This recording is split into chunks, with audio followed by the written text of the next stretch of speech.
Hello, and Hello. welcome to the first Compie Podcast. Woo! I am so in love with that echo sound already. Oh, are I you? think it's so Are you fun. so excited about I'm it? so pumped. Hi, you guys. Happy Monday. All right. We're here. We're ready to chat. Been preparing this. And homie and Mama Bill are here. Or Mama Bill's mama's busy. here, but running, so That's all good. it happens. I'm sad to see you go, Mama. Hopefully you can listen in on the upload after the fact. Yes. So we'll Gun definitely buddy have one of Moose, those. Mama Bill, go, go, go, work, work, work. What's up, Kumi? How you doing, mon frere? Compie, Yes. everyone. We have to start the first Compie cast with a nice Woo! Compie. Big old compie, baby. We can see your Compie cup for once. Wow, what a time. What a time to be alive. Check it out. We got two microphones. Two microphones. We got a mixer doing I all mean- the fancy stuff. Yeah. The What? fanciest of things. It's just kind of fun to reach forward and hit that, actually. I love that so much. And Plus- all of our sound effects, we can hear each other talk. Hearing each other talk, I think, is going to be one of the biggest things, as long as we're like loud enough for everybody else to hear us too. Right. Because that was so frustrating for so long. Yeah, because I would just be Shouting. Just shouting. So much shout. And even now, I feel like I'm shouting. Yeah, I mean, you might be kind of. But whenever we're playing video games, we're so excited. We're just like, go, go, go. Yeah. The excitement level's crazy. But now that it's just us chilling, just us Right. talking. I feel like I could be calm. You be a little calmer now. That's good. Katie calm is more like everyone else's 8 Yeah. on a scale of 1 to 10. Whereas Blaine's excited is like everyone's 2. Like, yes. We did it. Awesome. So this obviously is our first podcast. We're really pumped. We just feel like we generally have a lot of things we want to talk about while we're playing video games. But of course, video games we love to They're play. a huge distraction. But sometimes it can be a distraction. Exactly. So we kind of want to just like talk about things that's going on in our life, animes, quarantine, all this good stuff. Oh, that's not fun to encounter. I'm sorry, What? homie. Oh, Homie's having the big sad right now. homie. I'll give you a big virtual hug. Big virtual hug. Big hugs, dude. It's okay. You're worth more than them. You're perfect just as you are. Right? Yes. Don't worry about all these other so now I'm in my feelings. Oh, I feel so bad. All that kind of stuff is really emotional. Right. It's been kind of emotional for us kind of lately with like quarantine and all that so- kind of. You're kind of like That's a weird confused. segue. Well, I was just thinking like quarantine, I feel like everyone's just kind of on edge with all of that stuff Yeah. going on. Yeah. Yeah. Quarantine has been kind of a crazy. So I have a job where I get to be essential. I get to go and I get to travel. You are essential, sir. I get to go to work and do that, and we've got the thermal camera now, so as you come in, they can see if you're too hot or if you're running a fever or anything like that. So I just like put crazy. on my mask on the way in, and I stand there, and they tell me my temperature. Hmm. It also lets me go ahead and do like some different shopping and stuff when we need something. Katie will do like pickup orders and that kind of thing. Yeah. And if you forget something, and it's just easy Which for me to swing happens a through lot. and pick up like one thing or another thing, because I'm already going to go through decontamination here, where I'm like stripping down outside. I and then make him do showering. that. Yeah, Literally, I'm like, okay, you're in the mud room or the room outside of our house. And it's Right. like, you're going to strip down. Totally fine. No one can see anything. I wouldn't care if someone could. They And know then what's up. Just take off your shoes, go shower, like literally just in case. You never Yeah. know. Yeah.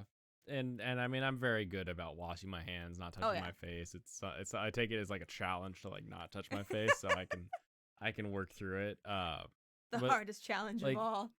I've noticed this really funny thing in my past few like stops, and the first one was I had to pick up a new microwave, and so I waited at the hardware store, Oh, yeah. and it was packed.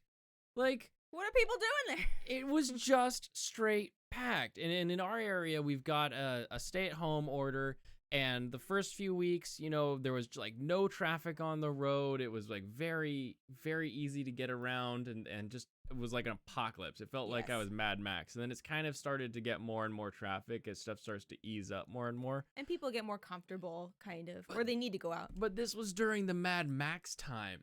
This was like Yeah. when nobody else is around, everyone was at the hardware store. They're all at Lowe's. And it was packed, and there's Lowe's people with like sticks, like making sure people are like 6 feet across. No way, they had like poking sticks. Not like poking, but like measuring sticks. Really? And, like, they got little things on the ground and stuff. I haven't experienced that yet with the sticks. I've seen the tape. We have giant cardboard cutouts of various animals at my job that people walk around with to make sure people are 6 feet across. Because 6 feet's like the average length of a llama. Wow. And a dolphin and a certain kind of shark. And so we've got all these animals that walk around to make sure people are 6 feet across. I just imagine 2 of my arm lengths. Okay. Yeah, basically. Like if you reach out your hand and the other person reaches out their hand and you can touch fingertips, that's about as close as you want to get. Yeah. Because that way all your mucous membranes are still 6 feet away from each other. But there are so many people at the hardware store. And it's to the point where like the hardware store, and Katie can attest to this. I pulled a picture of it because it was so funny to me. I saw we went there. To zoom in on these? We went there one time together because we have various projects that we're working on that we can talk about later. But we were driving in and I saw this exact same thing. I wonder if you can pull it up. Yeah. So we. Oh no! Oh, no. All right, there we go. Oh, no! What the heck? Can you see? Can you not see? Can you see while it's blinking? That is so, but just blink as slowly as it blinks. Well, this is unfortunate. Our Elgato has been having some kind of issues lately. I think it's our board is making it cranky. Well, honestly. Oh, I think it looks good. Nope. Okay, anyway. Well, it looks good for a second. Hold on. I'm just going to explain it even though it's going on in the photo. Blinking and all of that craziness. There's just stacks and stacks and stacks of like potting soil and like mulch and just like every type of soil you can think of and cinder blocks. And I'm not really sure why they have so much of this stuff.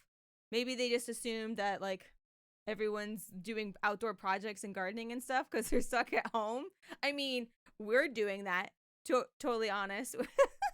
We're starting our own little kind of like cute little garden area with cilantro, jalapenos, green onions, all that stuff, and mint. Anyway, so yeah, there's a ton of stuff, and I'm not sure exactly what Blaine wanted to touch on with this, but the hardware store, yeah, there's a lot of people there. I think everyone's just kind of bored. No, it's not good still. Oh, it's on. On solid? Yeah, it's on solid. I think Blaine done gone fixed it. Okay. This is like the worst clapping audio I could find. There you go. Good job. You're amazing. Thank you. I work hard. Yeah, so obviously the reason that it's packed, right, is that there's a ton of like projects like Mom Mayer's saying. It's good therapy. Plus here's my theory. You've got the season, right? So it's springtime. So obviously it's like a good time to get out and do things. You also have everybody stuck at home with nothing else to do. So that laundry list of things that you've been neglecting, suddenly, you can not neglect because you're stuck at home. So it's like, oh, I finally have to replace that cupboard, or I have to fix that lighting fixture that I've been staring at, but I've worked hard at work today, so I'm gonna go rest. But not anymore. Now you no excuses. You're stuck at home, so you're gonna get all these projects done. And so that's my theory as to why the hardware stores are all packed. And I think exactly, no excuses. No excuses. You definitely should go to a manga cafe when you're in Japan. Just know that if you don't read like good kanji or an adequate amount of kanji, you're just going to be having a drink in a cool looking place. You could bring your own manga. Yeah, or you maybe could bring buy your own. Some English manga. Find perhaps. some English ones. I think easier. Because this picture here doesn't really tell you the whole story. Half of the parking lot, would you say, is filled with those pallets. if not more. I think in order to reduce the foot traffic in the store, they have removed half the parking lot. I don't know about that because literally the half that's not full of stuff, there's not that many cars. When It's you not and that I were packed there, to me. but 2 weeks before when I had to go pick up that microwave, Yeah, the it microwave. was packed. Wow. I drove around to find a parking spot because I was not going to park over at Fry's and walk all the way across. Really? Wow. I had to like circle for a spot to find a spot. And so I Okay. think, yes, they're bringing in more stuff because they're like, oh, people are going to want more of this stuff. That makes sense. But it's all just dirt. It's just dirt. all just potting soil. It's all just these big bulky things. And I think they're reducing the footprint of their parking lot to help reduce the number of people that can be inside and mingling and, Yes. and waiting and sitting around. All right, well, that's not a bad theory. Yeah. And if that is the case, if that's what they're doing, way to be sneaky. Just saying. Way to be a sneaky McSneaker. A sneaky Sneckers. So, speaking of like home projects and, you know, just working outdoors because you're kind of sick of staying inside, you want to make your outdoors a little bit more beautiful. I've been trying to mow the lawn lately. We have a large side of our lawn and then the one next to our house. We have a ride-on lawnmower. I did the entire thing on the back side, the huge large lawn. And then, of course, as soon as I got to our side of the house, the lawnmower decides to die. Yeah. And the weed whacker today I tried to use, and Blaine It needs a deep cleaning or something. Yeah. I'm not sure what's wrong with that. and the weed whacker doesn't really want to participate in doing all this stuff either. Neither Yeah. do I. So I'm not going to do it this week, but we're going to borrow our neighbors. Anyway, so we're doing some gardening projects, that's for sure. That's a lead in for the fact that you've got gardening on the mind. But yeah, no, we're doing some repotting of things that we already had, and then we picked up some new things because there's little things, right? Like when we want to do like taco night, and we only need like a few sprigs of cilantro, and we end up going out and we buy an entire like bunch of cilantro, which is great, but it goes bad in like 3 days. So you end up fast. with like the few sprigs you need. And then the whole thing like melts, we already melts. It does. Have you seen it when it's like it disintegrates to like brown like mush. brown putty? It's so gross. So nasty. And we're doing the green onions in a cup because we do like a lot of miso soup and stuff. Yes. that is really good for the green onions. Yeah, sludge, total sludge, So Mom. sludgy. And so we already were doing the green onions in the cup. And so I was like, oh, why don't we just have all the little herbs that we use occasionally but often enough in like a bucket? So we've got a nice little like herb bucket that we're starting. Oh yeah, show and it up. Here's our herb bucket. Ooh, So we have fancy. herb bucket up here that's got green onions, cilantro, some mint, and then we've got like a jalapeno starting in there because I also love jalapenos. Oh, We're starting some seeds here in these little egg trays. And the most important one, wisteria. that's my wisteria plant. So Blaine, just being the wonderful, cute, adorable husband that you are. That was the day that it was packed at the hardware store. Yes. Well, yeah, That just was kind packed day. of Packed! Blaine knows I really love wisteria just because the way the vines twine up and they get all kind of twisty, and then the flowers actually just like this perfect purple color and they fall down. This looks really romantic and beautiful and I love it. So we tried to do one from a seed, or it was like a very, very small seedling. It was like a couple years ago. It was like a seedling, I would say, because it's had a little bit of a vine stick on it. It was so tiny, and we tried it, and it died in the winter. So it was a sad investment. But then, so Blaine got this one. It's more of a full size plant. Yeah, it was already like a couple feet tall, and so we're able to like start there. Yeah, it's looking and then great. We've got our hydrangea that is like my great grandmother's hydrangea that. This thing will survive an atom bomb. It lived in a garbage bag next to our garage for a long time growing out. That's not our garage. Wait, no, I'm talking about growing up. Like when I was a kid, like we had it in a straight up garbage bag, like a big black leaf garbage bag next to a garage until we could finally plant it. And then when we finally planted it, it took it a couple seasons to flower because it's got to recover from that, but it did. Awesome. And I've already seen new growth on it this year. And then I've got this big dragon dealie that's full. Bucket. We're just gonna full of do water? a water lily, and I thought it was so hilarious that the water lily has this like little floating piece on it. And you can find it. And then when we finally opened it up and read it, it's like, oh, this is your locator. And it dawned on me that most people would plant like a lily or something in a big pond, like a big pond or a someplace you can't see the bottom, and so you would be like, well, it's in there. Like so, having a string attached to a little floater was perfect. Yeah, but for this purpose, I mean, you can clearly see the bottom of the Yeah, for our purposes, it's just funny so that I know what that coconut shaped thing is. That thing, that's a plant thing. Yeah. It's a big plant. Big plant. Yeah, so I have like a black thumb. I do not have a green thumb. I kill plants. But lately, just Blaine's been kind of in more of this gardening mode, and so I'm just like, I really want to contribute and help you with that. So I think you're making me appreciate. I've always appreciated plants. Don't get me wrong. I need them to breathe. Thank you, plants, for that. Oxygen. Right. But I don't really appreciate the process of gardening necessarily. So I'm learning to do that in quarantine. Well, and that's nice. Understandable. Like the process of gardening is like it's very intensive. I see it a lot like cooking, you get sweaty. Where like it takes time and effort, and you're doing prep work, and then you're actually doing the work of the final like product creation, and then you get to enjoy it, right? Exactly. And so like I was out there with the tarp mixing different soils together to get a good potting mix. What an alchemist and you then are. Yeah, I mean practically.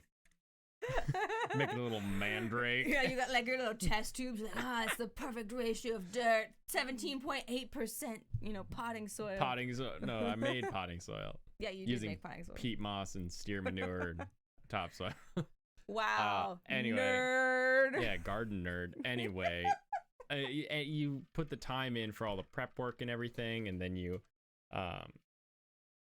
as you're watering it, that's sort of like the cooking process, and like pruning it, that's your cooking process where you're getting the things together, and then when you finally get to harvest whatever it is. And I mean, some of them are instant, right? Like as soon as you put a green onion in the ground, you can pull it out and use it, then put it back in, I put it in the dirt, I'll pull it back out. Yeah, I'll pull it out. I'll pull it out, I use it, I'll put it back in. Put it back in. Yeah, the nubbins you put right back in the dirt. Yeah, exactly. Excellent. It's so easy. Perfect. Well, now I know what to do. You just pull it out, chop it up, put it in. Put it in. All right, we'll have to make a green onion song. Put it in the dirt. Take it out the dirt. Use it. Put it back in. You don't have that brown of a thumb, though. I think I do. And it's a brown thumb, not a black. I've killed a wisteria. I've killed. Well, you killed a sapling wisteria that was out of season. Anyway. That's totally a thing. Let's not linger on my bad qualities, shall we? All right. Just kidding. Anyway. So along with all the planting, I guess. Yeah.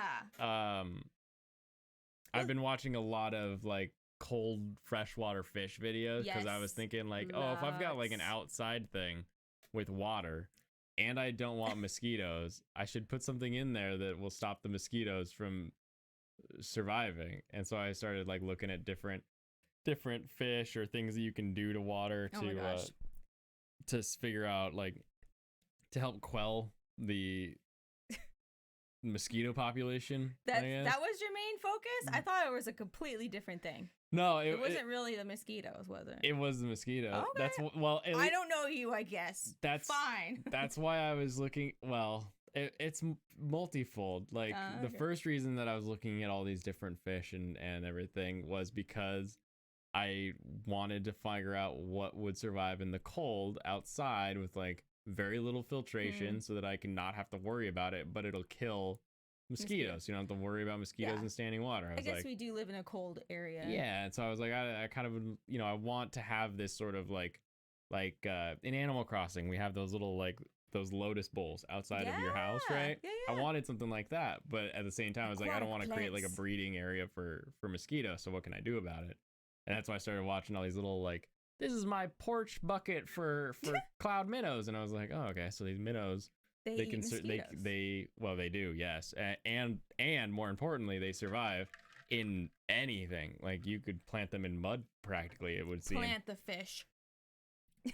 stock the fish in mud practically. Like they're a very hardy fish when it comes to like they don't really seem to care how bad the water is. They will survive, which is good, and they don't care about the temperature too much.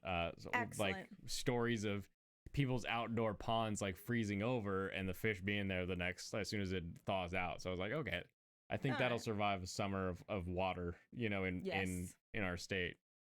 And so you just been watching all these YouTube videos. So I was watching a ton of YouTube videos, and then Katie was like, I want to surprise you, but I need your help. Well, because he's been working so hard. Like, he's an essential worker. He's, like, working these long hours. I'm unemployed, and so, I have all the time in the world, and I wanted to do this for him, but I feel like I won't give it away just yet, but it's a project that I could have done and, like, surprised you with, but I would rather have you have the experience of making it. Because all of these YouTube videos you've been watching, it's, like, very meticulous. These guys are talking about the substrate and the type of water and the pH values and all this stuff. And you love making these, like, puzzles for yourself. I love puzzles. And it's a very beautiful thing. Anyway, can we tell the people what it is? Yeah. We made an aquarium. We made an aquarium! So if you're on our... if you're on our Discord, you've probably already seen it. Or on a social media. Or on our social media somewhere. Yeah, we posted a little bit of it. But we've got a nice little sand bottom aquarium that'll be... no heater because the minnows don't need it. Yes. We went with some dwarf swordgrass to hopefully propagate a little bit and make some little sprigs. We've got the Marimo balls that even Katie can't kill. Favorite! Yes, I think that's also why I love them. They cannot be killed. They cannot be. They're adorable. There's already a baby over in the corner here. Yeah, and I don't really know what we're gonna name it. I think Mario has been another popular answer. Yeah. So if Mario survives, there will be Mario. Mario the Mario. Mario Meow. Mario Meow. The Mario Meow. Mario Meow. Mario Mo. Yes. Anyway, Mario Mo. Yeah, awesome. so I'm stoked. We're in fish tank like nitrogen cycle mode, so we have to wait for the tank to sort of finish balancing itself out, grow the beneficial bacteria that help keep the ammonia levels down. Right now the ammonia is like off the scale. It turned so green when I did the test today. So we've got to wait for the bacteria to develop that'll break that down into nitrate that the plants will then be able to consume. So once again, nerd. Yeah, just kidding. It's great though. It's great. It's true. I mean, it is true. It is. Yeah. I believe geeking out is the other term. Super geeking out. Literally, it's been nonstop. So I thought, it's it'd be calming. It's it very doesn't calming. even have fish in it, and it feels good just to stare at it. I love it. I think the lights that came with the tank, we got the tank for a super good deal, by the way. Yeah, it was Thanks, on PetSmart. clearance. It was amazing. Like $18 for the whole set. Yeah. Anyway, but like just to look at it, it's like you said, it's super well, calming. $18 for the tank, light, and filter. Yes, that package that came together. But it's just so calming to look at, and they kind of have. Like, even though we do live near water, now that we're in quarantine especially, we don't get that sense of nature or outdoors or water necessarily that we crave. Totally. So to have that in the house is so helpful and really like peaceful. Fishing was banned recently. Oh, Steve made it! Kampai! Steve! Kampai! What up, Steamboat? We're just talking about the aquarium. Yes, and just how much we love it. We're really just gushing over it. and how fishing was part of the banned things to do, and so isn't it back open? I think you can fish now. I think fishing's still closed. Oh, all right, well, at least the article I saw. Yeah, later, we'll have Katie. to fact check that because the article I saw, I thought it said that fishing, like people like yesterday were upset that fishing wasn't opened yet. All right. Well, it may open soon. It'll definitely be on the list. I'm Maybe sure. Maybe it's just commercial fishing. I think is allowed. Could be. Yeah. Could anyway. Be. What's up, Silver? Silver said, "Hey, the tank is beautiful." It feels so good to stare at it. Put so much work and love into that tank, so that means a lot. So thanks for saying it's pretty. Yeah. All of our I little put the Marimo I put babies. the sand in. I flattened the sand. I took we bought a bag of rocks. Like I paid money for rocks. Like that's how hilarious An this absurd is. amount for rocks. Like you think, oh, okay, one rock, $1. I mean, it's like $2. It's like $30 for 15 pounds of rocks. Yeah, Of like these special aquarium safe rocks. Crazy. Anyway, it is an underground Zen garden. that's the theme. How did you know? And that, like, That's so I was perfect. taking the rocks and I was like washing them and I was looking at them and there were a couple rocks that I liked them, but I didn't like the way they looked, and so I took them and I like split them and I was like carving them a little bit so that I could have like the right shape of rocks, those little clumpings of rocks. You literally became like Michelangelo. Yeah, like you were I was like, ting, the ting, rock ting, I ting. want is in this rock. I just need to break it out. And you make it beautiful. So he made all those beautiful rocks. Well, I made 3 of them. You made three of those rocks. The rocks. Yeah. Anyway, yeah, it looks so good put together. Like, it's just bravo, fun. baby. Ooh, it's just yeah. fun to. It's just fun to look at. It sounds like a thank you. toilet flushing. Maybe that's just my headset, though. Maybe, I hope that's just in the headset that sounds like a toilet. Yes. Well, anyway, how have you been, Steve? And Silver said, how have you been, guys? Awesome. Just miss everybody. It's been a long time. But yeah, so it's really fun. Tank rocks are crazy expensive. The turtle tank you have is about 25 or 10 pounds. Yeah, right? It's literally like Steve $2 a knows. pound of rock. Like it's crazy. But it'll be exciting to get the aquarium done. Actually getting fish in there. Fish. Like that. We're I'm pumped looking about at, that. like I said, the white cloud minnows are a definite must in that tank. Because they're cold water and they just will survive in anything. So we'll be looking at those guys. I want some sucker fish. And so we're gonna get Sucker fish. for a sucker fish, we're looking at a hill stream loach, which is sort of a funky like almost looks like a stingray shape to it. They're so cute. And, like a baby stingray. Yeah, like a little tiny loach. And they're used to streams as well. So like the white cloud minnow used to like mountain streams. And then the loach also mountain streams, so they should be used to cold water. And the white cloud minnows, I found out recently, they are extinct in the wild. They only exist in captivity. So by not necessarily not breeding them, but by having them in a tank, we're helping make sure the species stays alive. Yeah, we're doing our part. Yeah, which is such a cap thing to say. Now we just need red pandas. Yeah, getting those fish. Maybe Yes. we'll breed them and then we'll like release them in the wild. Be like, off you go, little baby fish. That sounds like a terrible idea. They're probably just sending you off to your death, perhaps. Yeah, don't. And especially considering that they're from mountain streams in China, I wouldn't recommend releasing them in Washington. Washington State. You're gonna be like that guy who released the walking fish in was it Michigan? It's this fish that will walk like miles across from That's so disturbing. one like lake to another lake, and they've basically taken over these lakes over. It's either Minnesota or like South Canada. I don't like that. Yeah, it's awful. Well, that's kind of like when spiders learn to jump really far. It's like fish shouldn't be able to. Yeah, they might not be invasive right now, but it would not be good if they became that way. Yeah, exactly. We're like, it all traces back to our house somehow. They know.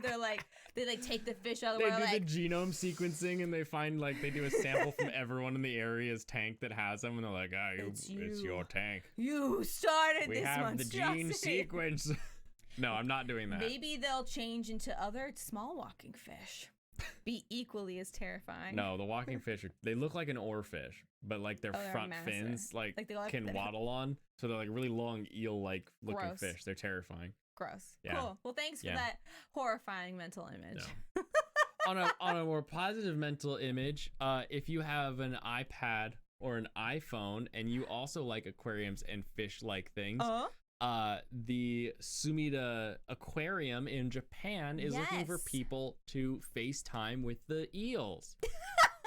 The garden eels.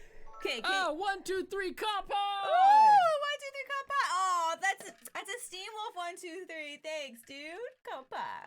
So garden eels are these adorable little pencil-sized eels. Repeat that one more time when you're done. Sorry.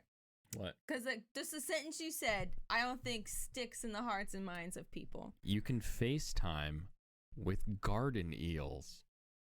Little, cute, adorable garden eels. Okay, thank you. Now you can continue. Because right. I think that is amazing. You could see FaceTimes of kittens Right. Everybody does that. You can see FaceTimes of penguins. Okay, cool. It's all very normal. But garden eels are the cutest, I think, of the aquarium like animal fish. Just of all aquarium fish, you think garden eels are the cutest? They are one of my absolute favorites just because of their skittish, weird little nature. Anyway, if you've never seen a garden eel, I think they are stupid cute.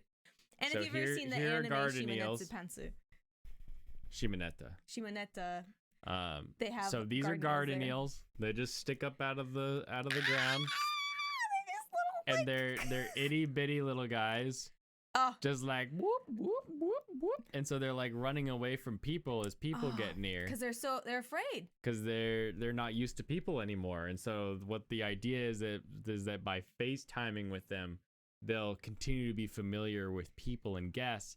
And by being familiar with people and guests, they'll stay out and around and they won't be terrified all the time. Like when people go to the aquariums after quarantine, they'll all be like hiding. Yeah, we don't like, want them hiding. We want them to still have that idea of like what is fun or what they can do. So we'll drop this link either over down the Discord down perhaps. below if you're watching this on YouTube, or yes. we will put it in the Discord. Yay. If you're in our Discord. Steam, you've seen Shimonetta. Oh, Shimonetta is so good. Such a good anime. It's such a good anime and such a fun way to tell such a serious story.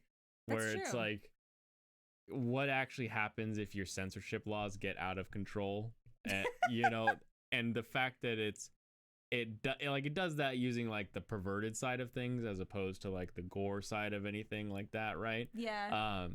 But it's such a like that's a serious topic to like discuss, is like, because in certain areas some censorship makes sense. Like, you mean like in the US or like different places go globally? I mean different places, like with having children's programming versus adult programming.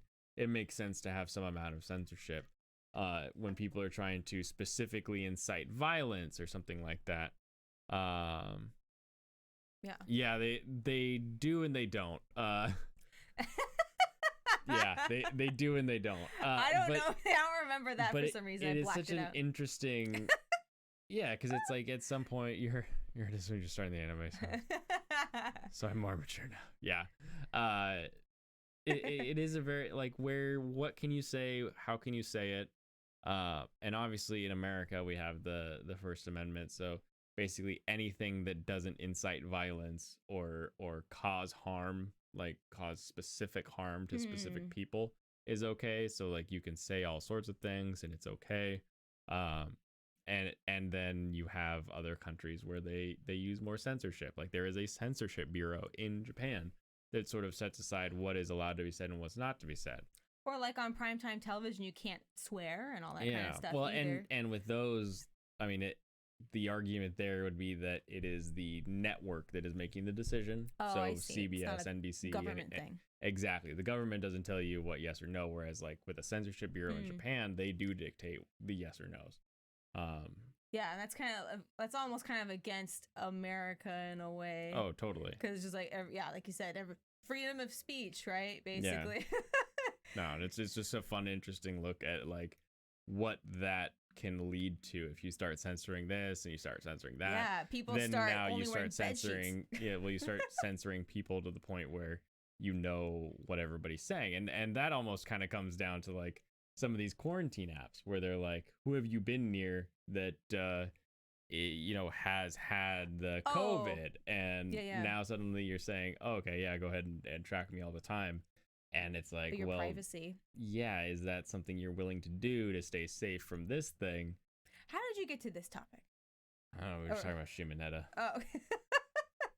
You can watch the replay and see exactly how my descent went into that. But yeah, I am kind of interested to see about this quarantine app. Or it's not whatever it's going to be called. I'm not even sure. The COVID Tracker. COVID Tracker 2019. Goodbye, monetization. Yeah, but I think it's important that we can do contact tracing and all this stuff. But at the same time, if you're going to leave it up to an app, who's to say that somebody doesn't keep using the app after COVID? You know, there's all kinds of issues there. And realistically, a big part of what'll get us through and into a more open and everything is just going to be test. Oh my gosh, you said the magic word. Testing. That's the magic word. Testing. 1, 2, 3. Testing. Testing. 1, 2, 3. Yeah, but honestly, well, we just keep going down the quarantine. Because contact trace, even with 6-foot spacing, like even if everybody followed that like perfectly, you would still not be able to contact trace without constant GPS location. And so I don't think that is a privacy that people should give up. Interesting thought. Yeah. Huh. Because I think, well, like everyone kind of says who's an advocate for it, it's like it needs to be at least 75% or more people need to participate for it to really be effective. Yeah. Because otherwise, like I could pass by 20 people who aren't using it and one of them has it and I'm unknowing. So I don't think, like you're kind of saying, I don't think it's a very like trustworthy system if not everybody's doing it. Well, and I don't think anyone should do it. Wow. Yeah. What do you propose instead? just testing. Just stay home for a bit until the thing goes away. Like the idea of like putting an app or some sort of tracker on me so that you know where I am at all times as the CDC or the government or whatever it is. Let's say it is a third-party app that people can just sign up for. It's just a business that has this app. What's to stop my employer from saying you have to have this app? And now I don't get a choice in it. I go to some other job. Now all these jobs want to know where the tracking is, and so plus I deal with GPS every day, and I know GPS in a phone sucks. It really sucks. Really? It is awful. It will ping you all over the place randomly. You will have... So it's not accurate. It is inaccurate. It is super inaccurate. Unless you have like a military-grade GPS that is utilizing 6 satellites or more, which most phones are only using 3 satellites a lot of the time. Right. Well, I was just going to say, because like Google and Facebook know where you are all the time. Yes. Because your phone GPS. Yes, they do. However, they are basing it, again, off phone GPS, which is very inaccurate. It's not great. Like It's better than nothing. It looks good when you're using it and when you're looking at it because of the fact that it hides a lot of the random pinging. But it is not perfect. You get randomly pinged all over the place. There's a lot of stuff that they would have to like. So you feel more fix and correct. You feel safer, like your privacy is, you have that. I'd rather keep my privacy and wait for COVID. All right. 100%. Hot takes.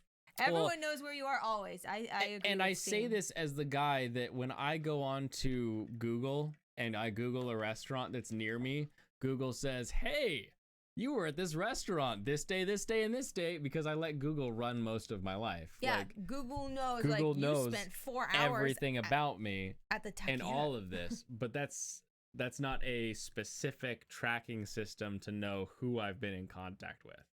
That's when it becomes like... That might be helpful, though, because like, what if someone with COVID, they go to that restaurant that you were at? And who's to say they coughed on me? You don't know that. Exactly. So it's the same thing even with the contact tracing app. If you pass by someone on the street, who's to say that you got close enough to contract it? Exactly. And to consider the fact that GPS is not accurate within the 6-foot ring that people would need it to be accurate within, it's not going to be helpful. Also, didn't they say like it's like suspended in air, right, for a amount of time? Well, what it is it's suspended on whatever your aerosol saliva is until that aerosol saliva dries up, basically. Okay. Which is, I believe, like 3 hours or something like that. Well, I think about when I'm crossing people on the street, I'm like, even if I'm 6 feet, like if we like come at each other like this and then we move 6 feet away and I'm in their wake, couldn't I still get sick in the wake of their air? Yeah, I mean, theoretically. Totally, and right? and that's why it's not a helpful system. Like, all it would do is say, oh, we diagnosed this person. Here's everyone that they've come in like near proximity to in the last, 24 hours or a week or whatever they end up making it. That's not a helpful number. What are you going to do? Tell all of those people that they're screwed? Like, we don't have enough. You got to stay home for 2 weeks now. Yeah, exactly. You're going to self-quarantine all those people just because they happen to be close to somebody. Like, that doesn't make sense on a social or economic scale. So we can agree though. Testing. Yeah, we can't even test those people right now. So what's the point in contact tracing? Anyway, I feel like by the time we are able to test, we should just build manufacturing for all this stuff. I think it's one of those where we have it. Oh, thanks for the follow. Hey, what's up? There's a Cap in Rio Cap flip. in Rio flip. Cap in Rio. We appreciate you. What's up? Welcome to the Cap fam, the Kawaii Akai Panda fam, aka Red Pandas. Sorry, I just cute love red pandas. Cute red pandas. I love red pandas so much. Okay, I could talk about it all the time. Well, yeah, it's one of those things that we have the manufacturing and just proper utilization of the different acts that the government has the access to would have made this a little bit easier. Where it's like, oh hey, Q-tip brand, stop making Q-tips. Make Start some making swabs. Like, just make them a little extra long, please, and less cottony. Yeah, there's a bit more to it than that, but yeah, basically saying, hey, you're a company with these manufacturing assets. I need you to make this. You're a company with these manufacturing, and it's one of those that it's a lot of the problem of the information where it's a new virus and we had no idea. Whereas like if what the act was built for, right, is wartime. So like in World War II, they're like, oh hey, you make sewing machines, those are out of steel. Now you make guns. Thank you. And so we had this act design for that because it's like, oh, we're at war. Here's the current situation. Here's what we need to fix that. Yep. And whereas who can make these products? Yeah, a lot of the news and information on this was just a lot of like, well, it's over here and we don't think people can pass it around, but like, you know, we don't know what's going on. Yeah, well, in the war with COVID is kind of a silver set. Totes agree. It's almost like growing up with the war on terror, right? Like we knew about a lot of these different terrorist activities and everything, and it was just kind of like, oh, that's happening over there, it's happening over there until it hit our shore. So it's similar to that, where it's like, oh, that's in China. If we had known, it's like, oh, it's in China, it's over there. Oh, it's spread a little bit outside China. You know, that makes sense because a lot of people go from China to Korea. You know, we're not too concerned. That's pretty normal. And then it shows up here, and it's like, oh, it's here, but there's not a lot of it. There's not a lot of it until you have New York, where there's just like thousands of cases, and it's like, well, maybe we shouldn't live so close together. I won't try to get too dark, but literally today is like 450 people in New York alone died today. It's terrifying. Yeah. But so what are some happy things that we've been doing in quarantine? We talked about our gardening. You want to positive quarantine? Gardening, aquarium, and we've been watching tons of anime. Can I make it echo? Yeah. Anime. And I made ribs. Woo! Those ribs, those were really good last night. We made some good ribs. Like, now we're actually cooking. We're like making stuff. Yeah. We're not just like, I'm tired. I'm just gonna have some soup and salad for dinner. Let's be fair. I love making ribs. That's true. You love them. I do. They taste good. I've never made them. I've never made that few ribs before, though. I know. Usually it's like the double rack of ribs. We had one rack because just the two of us. There's no one else here. I literally overcooked it because there was so little in there. I was like, that doesn't make sense. Oh, Steam wants a happy wow. Ribs. Yeah, one rack of ribs. So we each get because like if you go to like a barbecue place, you order a half rack of ribs for yourself. That's what one person eats. Yes. It's like 6 ribs, and that's a perfect amount of protein, right? But usually, some people might seem excessive. Usually, when I'm doing ribs, I'm doing 2 or 3 racks of ribs because it's an event. It's like 8 people coming over, and if you got 8 people, each rack is 12 ribs. You've got to have at least 4 racks. That's 48, so everybody gets 5 ribs plus 1. And obviously it's just us because it's quarantine time and we're not inviting our neighbors over necessarily. Usually get 2 ribs, sausages, possibly steak. Yeah, so we didn't have the sausages or the steak, so you mix up your proteins when it's barbecue day. Yeah. Everyone brings something. Someone brings coleslaw. You bring the corn muffins, whatever. Big coleslaw tip if you're making coleslaw. Here we go. Add a little bit of wasabi to your coleslaw. It's honestly delicious. You'll thank me later. I had to make coleslaw dressing because I'd rather make it than buy it because we don't have coleslaw that often. So I made it. Exactly. It's like, why buy a whole bottle? And then Blaine was just like, oh, put a little bit of wasabi. And I was like, oh, dang, baby, you're so smart. It's so good. That's not it's what you said. Well, in my You were mind, like, I was like, "What?" what? And like, I did it. But when I tasted And it, then you were like, then I said that. "Ooh." Yeah, it blew your mind.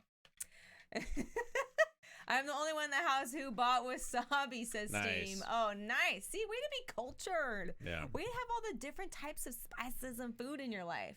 Yeah. Yeah, try new things. So anyway, but yeah, make that wasabi was perfect. And we had this amazing feast yesterday and it was delicious. Yeah. So hopefully we can make some other fun things. Maybe we'll do some like yakitori, and maybe we could either make a short video about that or something. I'd like to do a quick video on like how to break down a chicken because I think that's an important thing Oh. too. Because like you buy an entire chicken, you know, it's a lot cheaper. It's like $4 sometimes. You can get it on sale at Costco. So you buy just an entire chicken. You break down a chicken. You can make all kinds of stuff out of it. Yeah, and more than just having meat, you make stock, like you just said. Yeah, I can do like 12 different types of yakitori sticks, and then save the bones for soup stock later. So for your tonkotsu ramen. Yep. See? Yep. You just gotta find the way to utilize that whole chick, or put it in your fertilizer or something. I don't know. Rice noodles, garlic chili paste, and a chicken broth for the noodles. Ooh, I do have rice noodles. I just bought some because I'm like, Thai food, baby. I made some pad Thai. I also awesome. like if you're adding a little bit to like some sort of chicken noodle dish or anything like that, where you got a chicken broth, adding a little bit of that black bean garlic sauce that you can get. It's an extremely like Chinese, really like good. Southern Chinese style sauce, but it really does add a lot of really heavy umami to any dish you put it in. Oh man, you would think I would know how to do this by now. But the other day I tried to make some stir fry, and I've made great stir fry in the past, but I don't really keep record of how I make it. It's just kind of like, I kind of know what I'm doing. This batch this last week was terrible. And I tried to do some different things, but Blaine, like we went to the Wajimaya store and he was like, you need black garlic paste. You need plum sauce. Yep. And I was like, well, now I know. Yeah, you can't just dump hoisin on something and hope it comes out well. I put soy sauce and mirin, and maybe mirin is too much. And, and it's a paste, garlic chili paste. Mm-hmm. Anyway. So basically, I'm learning how to cook during this whole quarantine time too. I'm learning how to do everything. I'm learning how to garden, learning how to cook, learning how to do all these things. How to do fish stuff. Yeah. Hey, there's plenty of time to do all these things. I mean, obviously it's a very horrible situation, but I'm glad we're we're doing things to better ourselves, our lives, taking time. Yeah. Yeah. It's good. We're amazing. Good. Thanks. But let's talk about anime we're watching since we've got so much quarantine time. I guess you've got quarantine time. I just make time. Well, now honestly, because when I was working, we had opposite schedules, so we would basically only see each other on our weekend. But now Sunday, basically Sunday, and then the evenings of Monday and Tuesday doing this. But now that I am not going to work, we have every evening together and we have the weekends. So we're spending a lot more time together, which is great. So we got more time for anime. Yeah, the more time for anime, exactly. Because I wouldn't be able to watch anime unless I had Blaine with me, which is great because then we can share it together. Right. But I can't. And then if I watched an anime without you and I liked it, I'd be like, oh, you should watch this. But then you're probably not going to watch it because you only watch it with me. Yeah, exactly.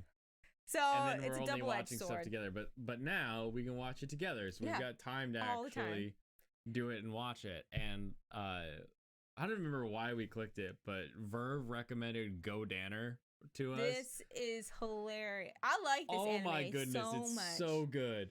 It's called Go Danner, Marriage of God and Soul. It sounds cheesy, the but intro theme is so fantastic.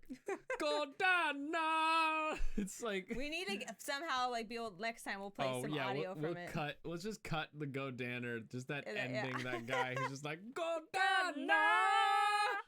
It's so good. The music is epic. It's classic. It's like it feels like a late 80s, early 90s theme song from anime, but it was made in 2003. Very kind of bumpy, and happy and like yeah,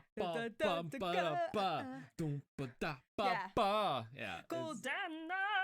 it's so good. Out of context, no one knows what we're talking about. No, but it's fantastic. And what's even funnier is it was made in 2003, so it was made 2 years before Gurren Lagann, and it that's a great one of the secondary female characters uses the main like catchphrase from Gurren Lagann all the time. That's and true. This came out before Gurren Lagann. So what? What's what the do you, phrase? Can we say it? I don't know. Should we say? Is it a big spoiler? Who the hell do you think I am? Nice, Kamina. Yeah, but it's actually that's a great anime. She's copyright. She's Uka. I forget what her name is. That's a place. I don't know. But it sounds like that's her name too. I Oh. forget. But she uses that line all the time. Oh. So who do you think Studio I am? Gainax with the future Studio Trigger crew took some inspiration on that one, I'd say. Yeah. But it's a giant robot fighting one. The robots merge. It's definitely a super robo, but they try to make it feel like a real robo, even though it is quite clearly a super robo. I don't know the difference. Super robo. Here we go. The Nerd robots do crazy things. Like they shoot lasers from like hand palm strikes. Totally. And they can like kind of bend and move more humanly. These are super robos. That's super robo. Real robo is Gundam, where it's like, here is a mech. It is a robot. It does mech things. Pat Labor would be another real robo, where like the robot is, you have no problems conceptualizing that being an actual robot in our future. Whereas like Super Robo, it's like, the robot's powered off of my scream power of passion. Yeah, and they merge. Yeah! Like flawlessly. If somebody shouts an attack, it's probably a super robo. Cool. Whereas if someone Fun just facts, does things, it's a real robo. Would Casher and Sins be considered a super robo? I've never seen that, honestly. Casher and Sins. I think, would it be? Yeah, I'll look up a picture myself too. But this anime, I was kind of skeptical at first because, I mean, Blaine has more or less introduced me to more mech animes. Casher and Sins? Is he a robot? Or is he like in a super suit? Yeah, no. Casherin is a... he's like a super suit guy. Like a hero. He's a super sentai. That's not robo. He's not like a person in a mech, you know? Like how Gundam Wing, you're in a mech. Yeah, or Evangelion, you're in a mech. It's specifically talking about piloted robots. So like yes, Pat Labor, Appleseed, Full Metal Panic. Oh yeah, Full Metal Panic. Anything from Gundam. Those are all the different type of robo anime that would be unless he gets in a robot. Real. But from the pictures, it doesn't look like he does. That's why I don't remember a robot in Casherin at all. Or like a mech suit, basically. Yeah, but this anime is hilarious. It's got just a lot of I don't know like nostalgia behind it. Yeah, and that's what makes it also great. It came out around the same time when CG was being used more for. Oh, he doesn't get in when their bodies are their suits. Oh, yeah, see that's like, cool though. That's a Sentai, so that's like a Power Rangers where they transform. Or a Guyver, and those are totally different. What's his name? Kamina or not Kamina? Kamen Rider. Kamen Rider. Kamen Rider's one. Similar, where like Bubblegum Crisis. That would be another one. Let's just keep going on the list. Yeah, well, it's more like a super soldier, basically. So that makes sense. I'm great, and I've got this super suit that kind of like helps me do things. Spider-Man. Versus like I'm getting in the robot. Anyone else could get in the robot, kind of a thing. Iron Man. Iron Man would be another robot suit. Yeah. Aldnoah Zero is more of a real robo. That one has much more of a like the robots don't do anything like mystical. Basically, there's no magic in the robots other than the fact that they're crazy future tech that defies gravity. Did that one have like the best song? Yeah. Like it had like a super good opening song. I just remember Alnoa Zero like pumping me up. So good. The sauce. I know I can't remember the Sawano Drop. Oh wow! Yeah. Way to pull that out of the backside of your brain. Yukihiro Sawano makes that song. Theme song. Oh, the theme song is so good. I can't even like. Oh, thank God! Like, it just like starts screaming, and you're like, "Whoa! Epic things are happening." Yeah, I mean, a lot of people died. Yeah, it's true. That's a lot what happened. of people. Anyway, so lots of great animes to talk about. So, but yeah, no. How did Godana get so good for you? How did it get so good? Yeah, well, because it came out around that time where like CG was starting to become much more, or computers, I guess, should be much more used in the animation process, and right before it became like fully used, and so it feels lots of things happened, people died, and so it feels very much so like a more classic anime. It feels like an 80s anime. Like everything's bombastic and big, and the main characters like, I'm the main guy, and this is my dub voice. Like, it just has that real classic anime feel to it, look to it. Even though it is a fairly modern anime, it is old enough that it's in that more classic feel in my brain that triggers like my childhood. Even the art style, like it's still modern in a way, but it has some old classic tendencies. It feels very hand painted still. Yeah, like a lot of it was still done by hand. Like and not the eyes and the big boobs and everything. Yeah, by hand. By hand. By so many hands. We just double check the curvature. Does this robot have big enough yabos? Yeah, it's just weird why do robots need boobs? I don't know. Yeah, why not? If the robot has yabos and those yabos bounce, you're probably watching a super robo. It's another yes. Yes. Only the best yabos of all time, team. And then I bought Promare because I love Promare. And I'm so jealous. We bought premiere tickets to go see Promare in theaters for the premiere. When was that? That was last year, like ago. September. Months ago. And so can't remember. So long ago. When the time came for us to go watch it, you had work? What happened? So basically, I'm pretty sure I purchased the tickets for a specific day I thought I would have off. And then it's like, well, I had to work that day. Yeah. And I couldn't get it off. So anyway, you took one of our good friends. I ended up going with my friend, and it was so much fun. I really loved it. And the art style's incredible. Ton of good. And I have just been looking and waiting for it to come out so that I could watch it finally with you. And so it finally came out. I bought it Amazon digitally Prime. On Amazon. Check it out. We watched it, and it was a fantastic.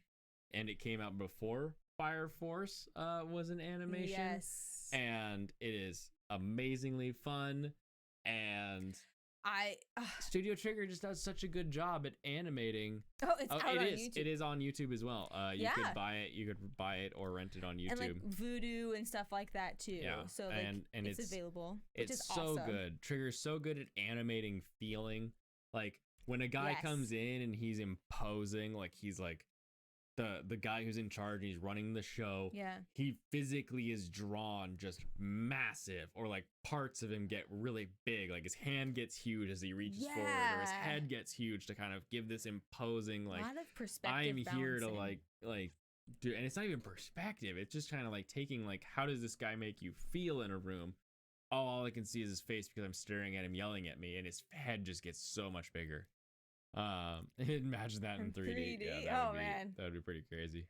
But the way Studio Trigger animates things, like you said, has lots of feeling, and then the colors also kind of dictate the feelings as well. And there's always specific themes of like shapes or like color plays a lot into it. And then it kind of has these maybe like I said, themes that throughout, which is so cool. Well, and what the other thing too with Promare and why I think it is such a better story for me than Fire Force is, I mean, obviously it's a little more succinct, so you can get into it and you can get out of it a little bit easier. And it was designed to be succinct like that, versus Fire Force is trying to have this long ongoing mystery of like, what's going on? But Like Attack on Titan. a lot of Promare focuses on the politics of the situation, what's going on with the city, what's going on with the people, what's going on with the social construct that it's breaking down, and the fact that that's the story, and this whole firefighting thing is sort of a subplot, really gives it that interest and that intrigue to keep watching. And then the explosions, the light, the animation sort of is the topper on that. So should we kind of give like a quick synopsis of the movie? I don't want to do that. People okay. Go watch it. Yeah. Okay. Well, anyway, it's about. But it's kind of like watching like a Gundam for me, where like when you watch a Gundam series, it's not about the big robots fighting. It's about this guy who wants freedom for these people, and this guy who wants these people to be in charge. And those ideals clashing is what creates the intrigue and the interest. And then the robot battle is just kind of like the icing that's the delivery for the system. And the same thing with Promare, where here's this guy's point of view and how he thinks he wants to save everybody. And here's this other guy's point of view and what he wants to do. And their ideals are clashing. And that clash of ideals, you know, they can choose to do it in like you could do a sword fight, you could do gunfight, you could do fist fight, you could do any sort of conflict to represent that. Yeah, to represent the like political conflict manifested in a physical conflict. Their conflict of ideals, however you want to manifest that.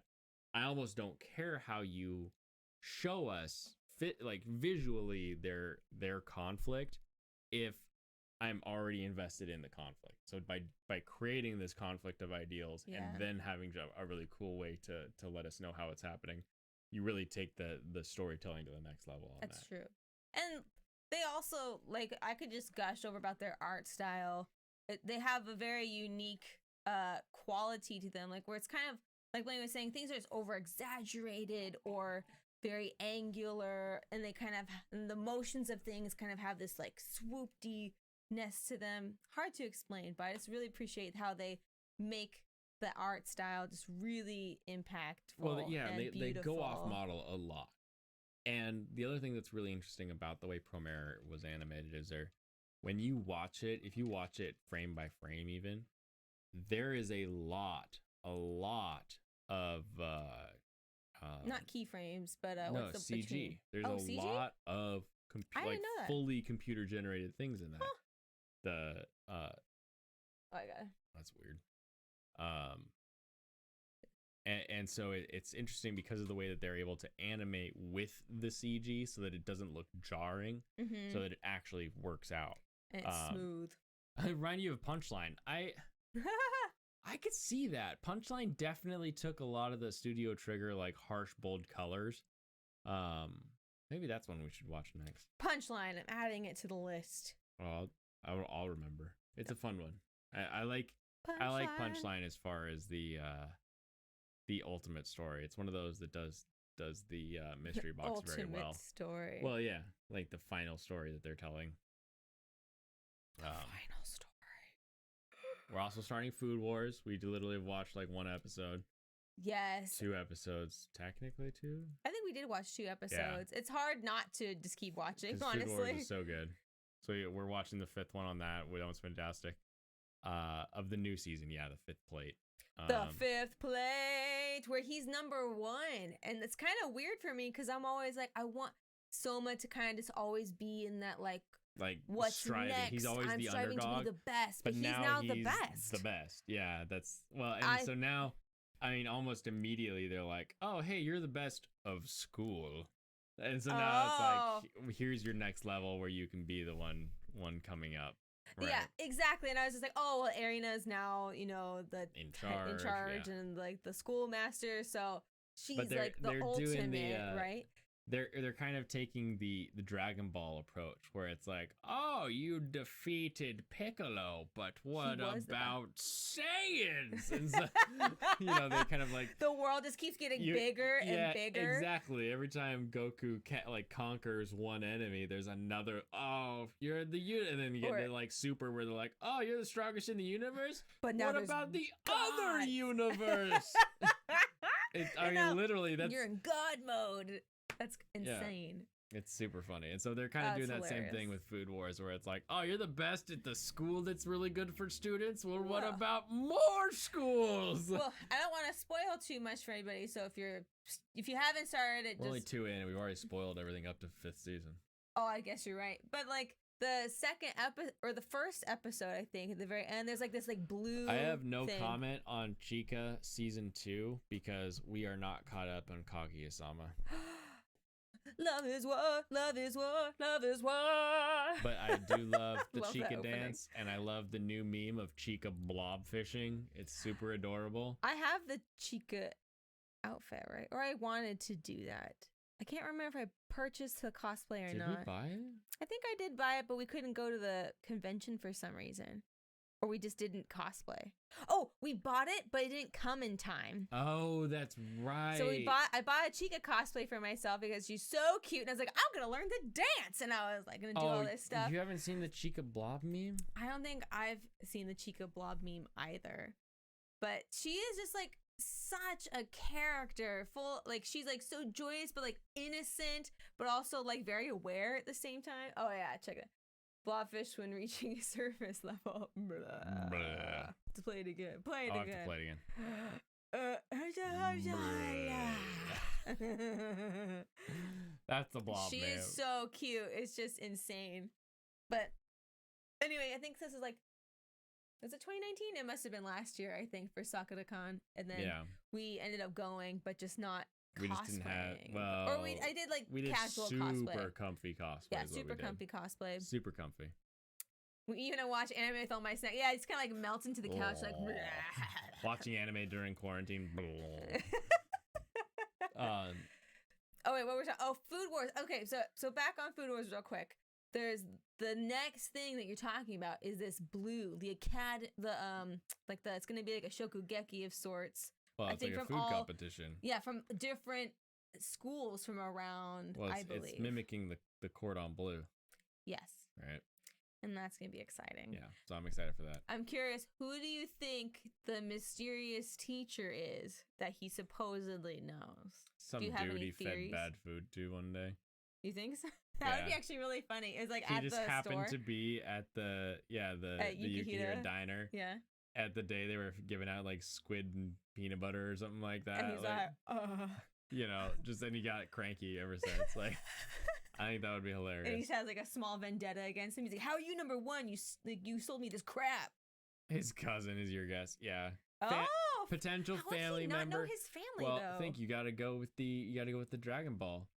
Go with the Raditz being Goku's brother. Oh, and you like, how did you not know about your brother? Right. So it's like, oh, like a second, like a step brother or something. So it's not unusual.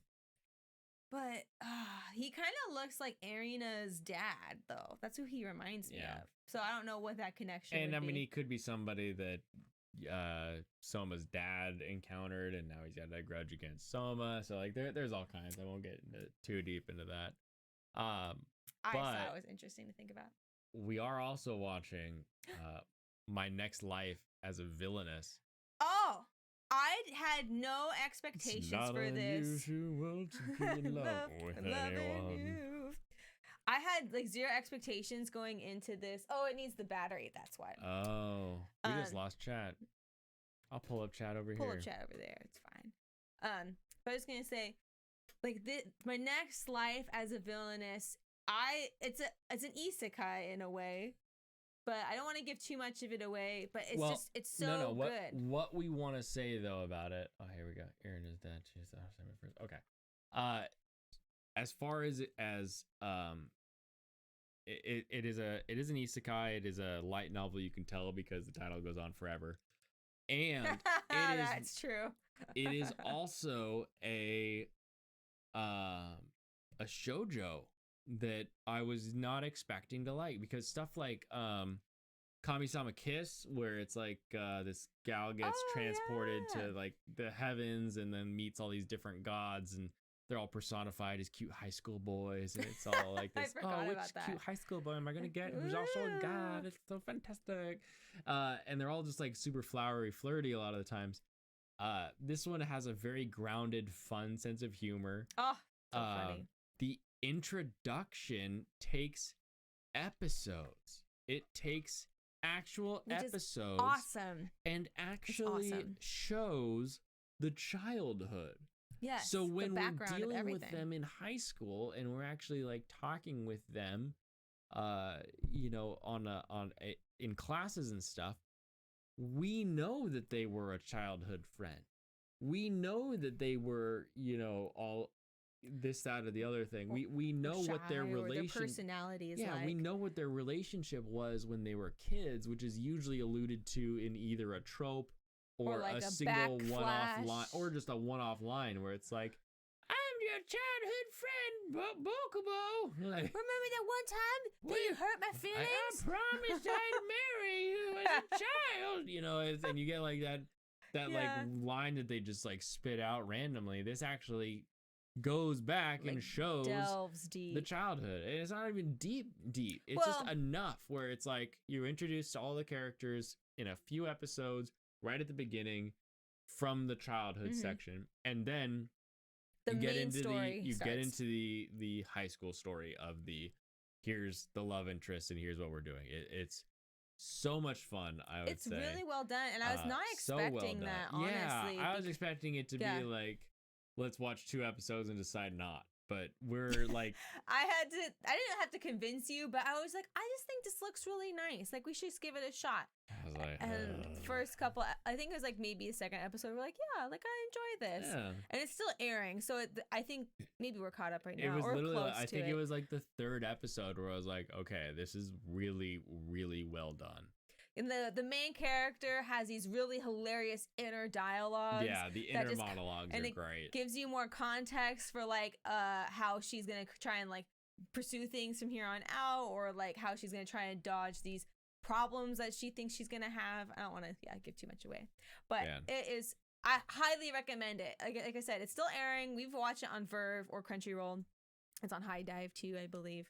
And unexpected, just a great joy. Yeah, ton of fun on that one. Brand new this season.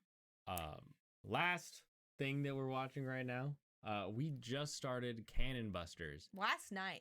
And actually, if you want to do nostalgia anime, like we started with Go Danner, where it's like an older anime, but it gives us an even older feeling. Cannon Buster is such a great nostalgia anime. It's true. In the first episode, Netflix put it together, so it's available on Netflix. The studio that developed it, there's 2 studios, and they both have extremely, like, not super long, but they've both been around since the 90s, so they've been around doing things. And immediately in the first few frames, I was like, oh, this is Trigun. Oh, like, this is like 1-to-1 almost.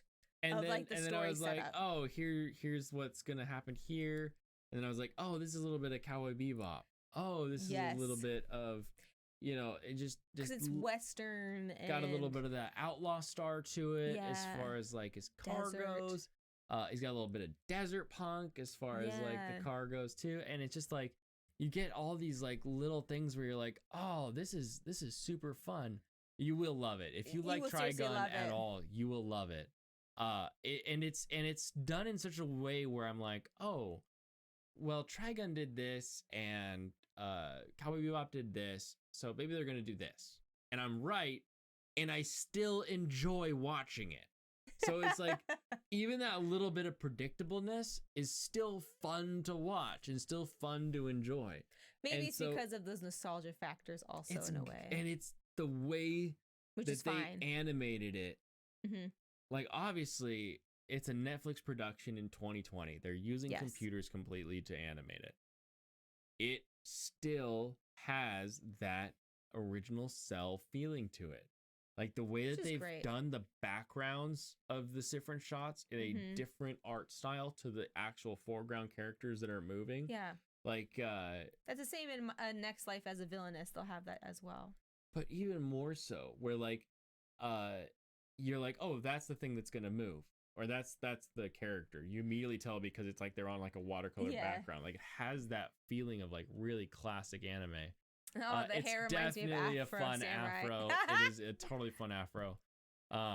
There's already very distinct characters in it, like robots and people people and spoilers. Okay, it's not a spoiler, is it? But like and one of the like the most interesting things about how you can do that art style in the modern era is, you know, back in the day with like Scooby-Doo, you'd have these hand painted backgrounds, and then like a trap door would be animation cell. And so as they're coming through, you're like, oh, that's the animation part, so it's gonna fall through. That's where the trap door is, or that rug's gonna move, or that door is gonna open, whatever it is. Whereas because this is modern animation, they can utilize the fact that because they're using a computer to develop everything, they can have something immediately animate. And so you have this cool painted background, and then something in the background moves a little bit, and you're like, I was not whoa, that's fantastic. Have a great evening, Silverset. Have a good Thanks one, for chilling for a Silverset. little We'll bit, try dude. to break this down into highlights fairly quick, some big chunk highlights, and get it onto the bonus channel as well if you want to catch some of the little parts that we say afterwards. Yeah. Animation. Yeah, and literally we've only seen one episode, and I'm already really digging it. Oh, it's so good. Super digging it. And basically, I was kind of just scrolling through my anime list, and I was going through that just to kind of see what are some other things that we really want to look forward to and stuff like that. But in the meantime, I found this article that was it's about One Punch Man, and they're going to make a live adaptation of One Punch Man. Sony is making it, and I have a very salty history, I guess, with live action adaptations of anime. I don't know. You have a salty history? Have you seen I think that's a lot of people. Guyver, the live action? No. After watching Guyver, the animated series? No. Have you watched Dragon Ball Evolution? Oh, no. After being a Dragon Ball fan? I don't even want to try that. Just imagine someone made a live action Sailor Moon. And it was awful. That sounds horrible, because the wigs always look so bad, because no one's hair, like Goku, would look natural doing that. They don't even bother. Or Sailor Moon's They didn't wig. even bother. He just has normal hair? They were just like, hey, some American guy. But the thing is, so there's I understand it's so bad. I understand there's different ways that like studios will try to take it, be like, oh, let's make it more relatable and more like real life. You know what I'm saying? Or they'll be like, oh, let's plug it into this, you know, like how, like Death Note being in Seattle and stuff like that has nothing to do with the original story. Well, and it's very distracting. It's because you expect it to be like the original story. But it could not be and still be good. Death Note, for example. Death Note. Ever. Right? Death Note was so bad. Super bad. The only redeeming quality was the Shinigami, which was played by, oh my gosh, what's his name? William Dafoe. Willem Dafoe. He's the best voice actor. I don't even know how they got him for the Shinigami voice, but he just looks like a Shinigami in real life. Literally, he's like the human embodiment of a Shinigami, of the Shinigami from Death Note. Anyway, continue your thing. So, all right, that's plenty of writer. Yes. Death Note was awful. Death Note was horrible. However, I just remember like cringing every other moment. I don't think you have to have a live action adaptation of something be like the original. And I believe that the live action adaptation can be different and still be great. For example, if we look at you have examples prepared, I assume. I have examples prepared. All right. If we look at a movie, right? Like Like, let's look at Ghost in the Shell Innocence or Ghost in the Shell, the original movie. Sure. Those stories are very different from the TV show, and they're both good. Mob Psycho wasn't too bad in comparison. Oh, I've never seen that one, actually. Yeah, watch that one. But like, another to add to the list. because of the fact that for example, you're taking a long-running manga, turning it into a long-running TV series, but in order to turn it into a long-running TV series, they first made a movie to get some money for it. Mm-hmm. And so each of those stories tells something in that setting where it's like you've got these robotic bodies, these cybernetic bodies, and what does it mean to be human when all of you are robots? Let's take that and let's make a story of that. Even the new one, as dumb as parts of it were, was different enough of a story that it was made okay. It still kind of made use of that idea of like, what is it to be human? Are you still human? And I just my problem with the live action Ghost in the Shell is that they didn't go far enough into that. Mm-hmm. Part of what makes Ghost in the Shell so great is how you have these crazy battles and everything at the beginnings and the ends, and in the middle is a whole bunch of just like, what am I when I'm not just a robot? I'm a pile of circuits, right? Right. And so they should have leaned into that a little bit more for my taste, and they took a few too many of the story beats from the movies. But at the same time, it was its own kind of story, which made it a little bit better. So for like Death Note, let's say you don't want to make. It was still like the similar storyline with Death Note. Yeah, and that's what the problem is they tried to make Death Note, but that's not in the Seattle. Only problem, but yes. But if they took Death Note and said, okay, Kira in Japan and all that happened. Now, Shinigami drops a Death Note in Seattle. And it's a completely different story. Doesn't bring in L, doesn't have a weird version of L, doesn't have anything else happening that tries to tie it to the other one. But yeah, heck, make it PQRS. Like, we can have another one of the detectives from that same house to sort of tie it into that thing, right? Where we've got this other detective. P tell me part of your story from He's Japan. the international version of that, who comes in to try to find this new version of whoever they make for Light to be. And so tell the story. That would be good. Because it's like, that idea, it's kind of like going back to Promare and Gundam, where it's like that clash of ideals is what makes it so good, right? So I want to see this idea of somebody who gets the power to do or to kill people, how they use it for their own sense of justice. Yeah. And then how the system of justice tries to stop them. With that the medium story, Shinigamis, yeah. Well, the system of justice doesn't have Shinigamis. Oh, yeah.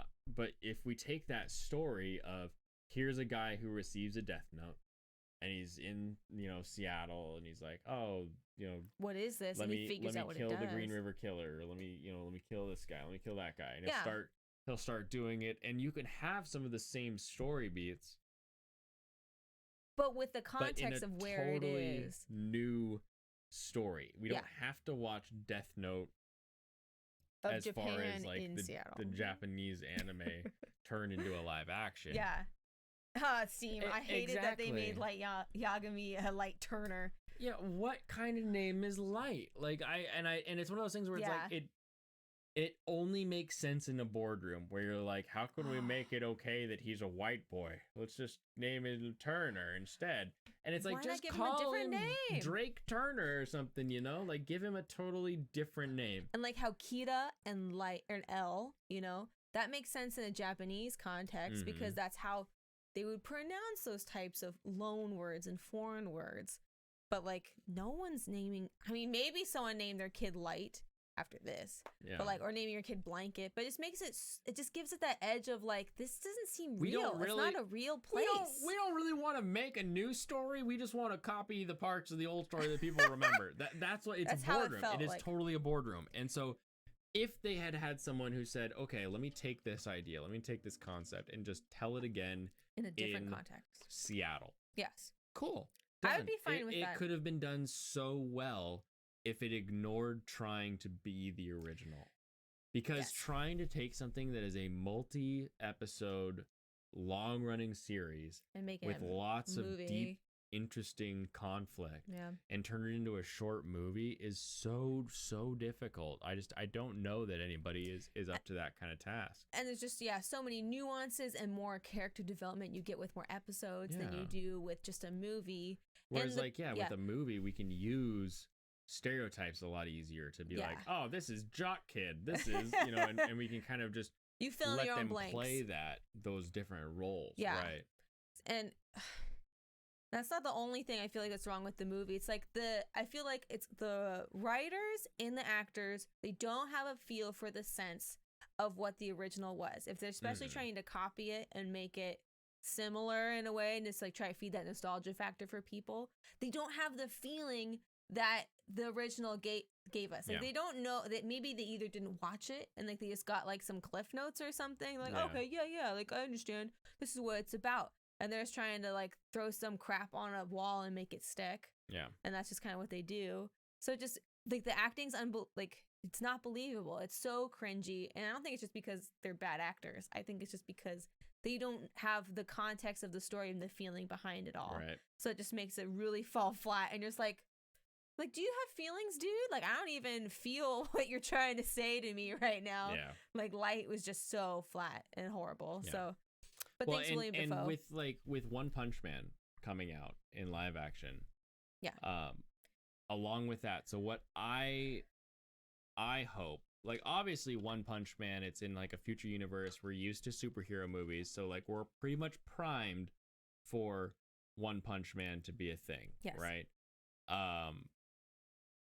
What I see them needing to focus on is I need them to go the route of, this guy is so strong and so powerful and so capable that he doesn't care. It's a day job now. It's boring. Show me him doing his chores. Show me like him punching a villain in the background, like going to the grocery store. Show him having to go handle the villain because it's in his neighborhood and then being done with it. Show me that part of Saitama.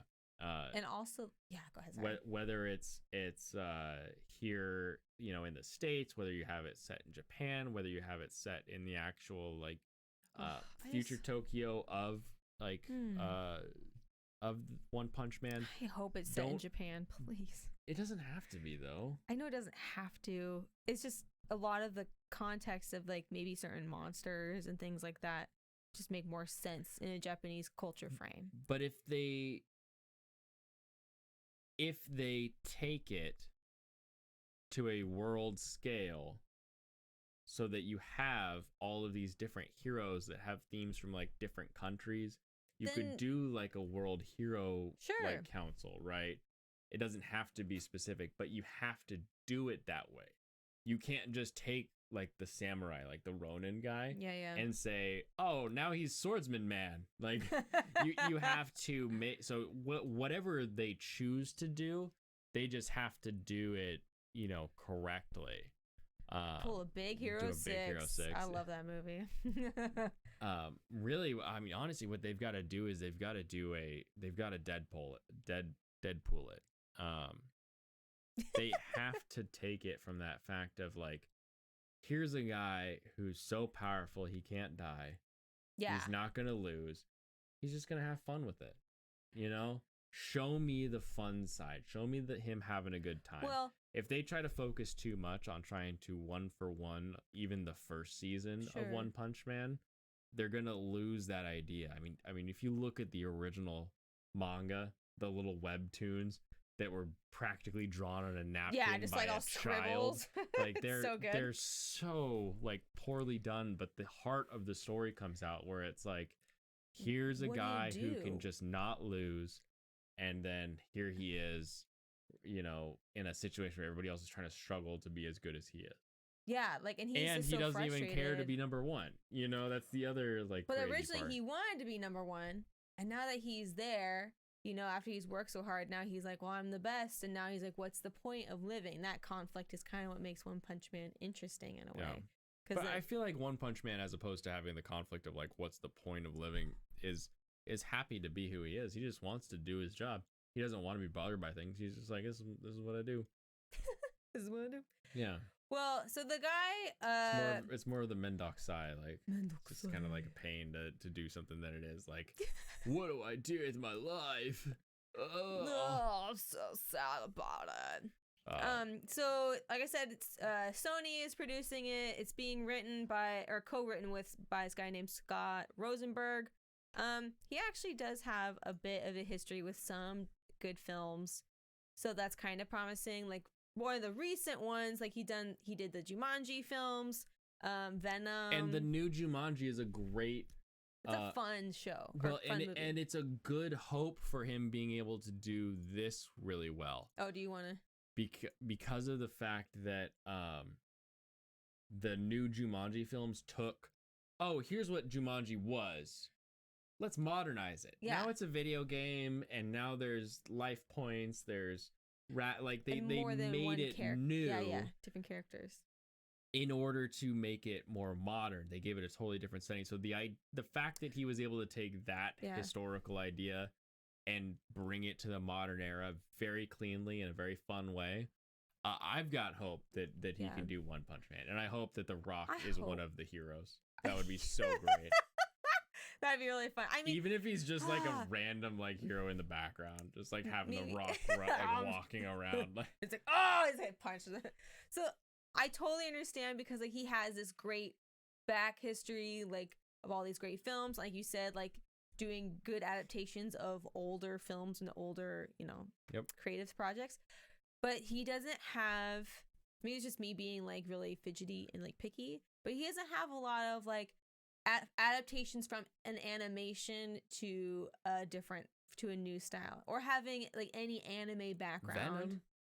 I guess Venom, huh? Venom was literally from comic book to animation to maybe I'm live thinking action. In a cultural standpoint, because anime and then and Marvel. I would hesitate to look at what somebody does for money. So all of the different shows that he's done to make a paycheck, and say that he can't do it because he's never done it before. What if he's a huge manga nerd? Maybe he is. I don't have enough background. And I the guess kind on of guy him that can like step up and write Venom and Jumanji. Yeah. Like probably is into comics, and if he's into comics, then he's gonna be into some form of manga or anime at some level. Case. So, and with One Punch Man, it's so ubiquitous. Everybody has the access to see One Punch Man. I don't care if you pay for your Netflix, or if you're one of the like 10 Parasite accounts that are on the Netflix account. Pretty much everybody can see One Punch Man.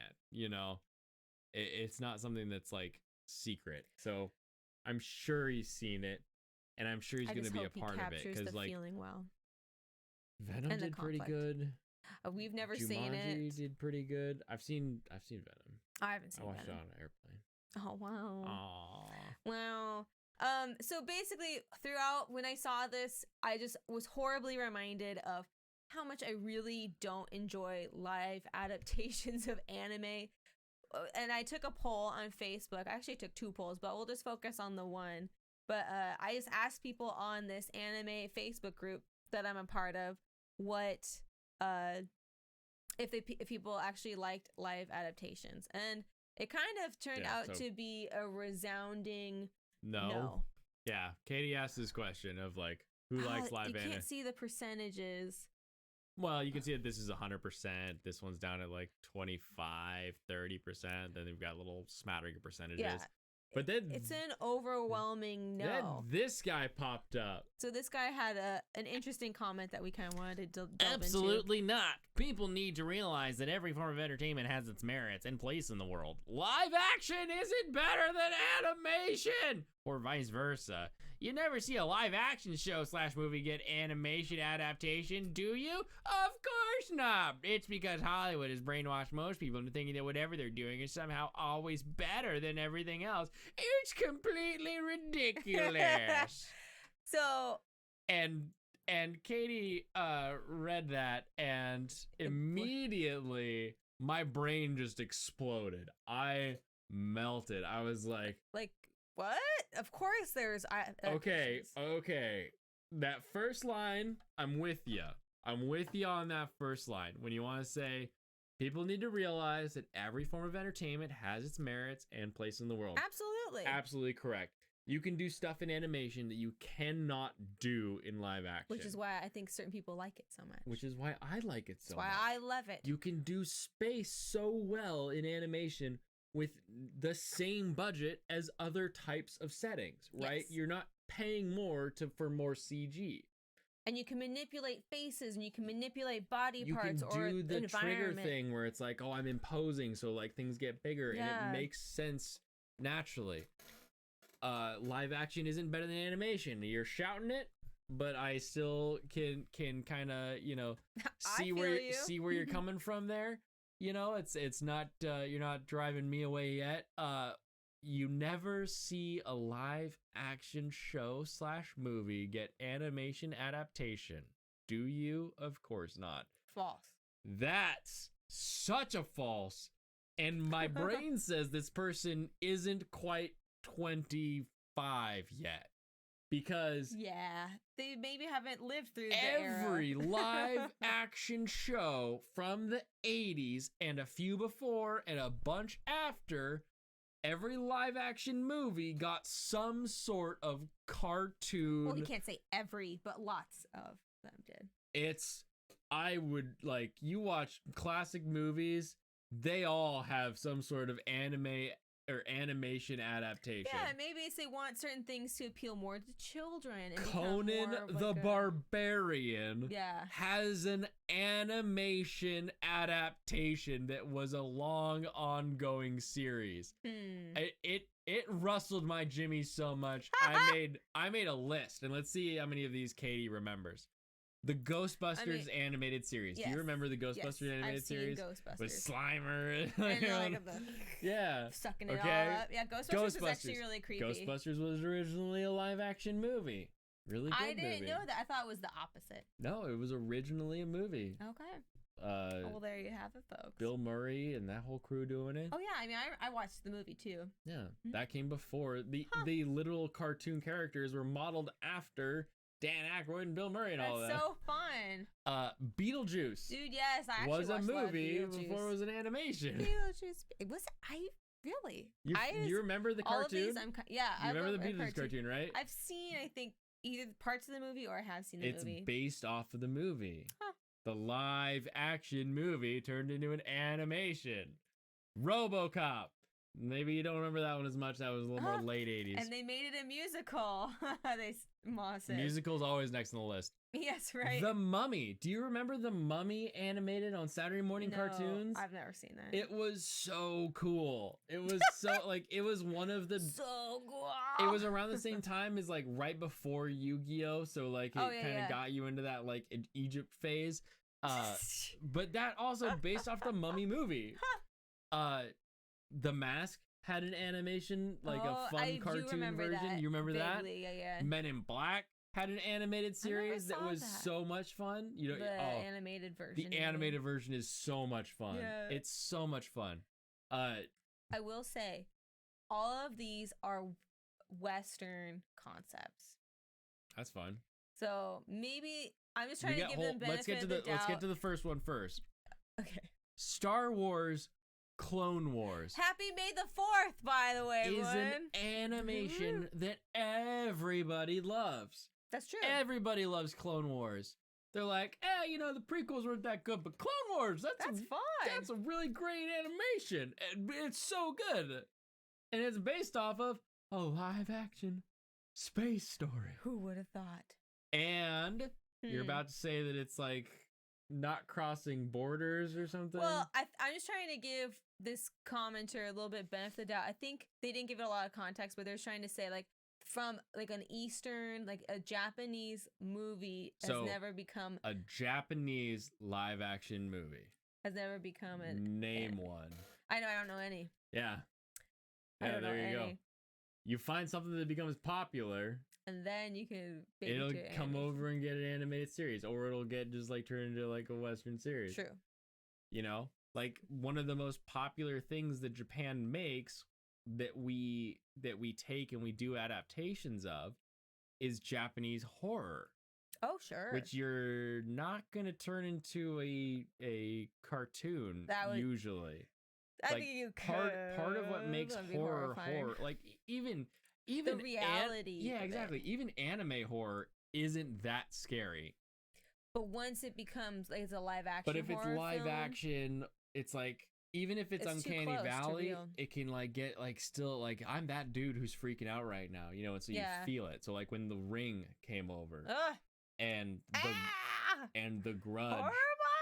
The Grudge came Grudge is over. Like the worst. you're not gonna make a Grudge animation because part of what's scary about the Grudge in The Ring Mhm. is the fact that they're live people dealing with this. Yeah. As soon as they're animated, you can tend to sort of like distance yourself from the fear, which is why horror stuff like Junji Ito's animation Tokyo version Ghoul. isn't as good. Oh, sure. Tokyo Ghoul, it's not scary.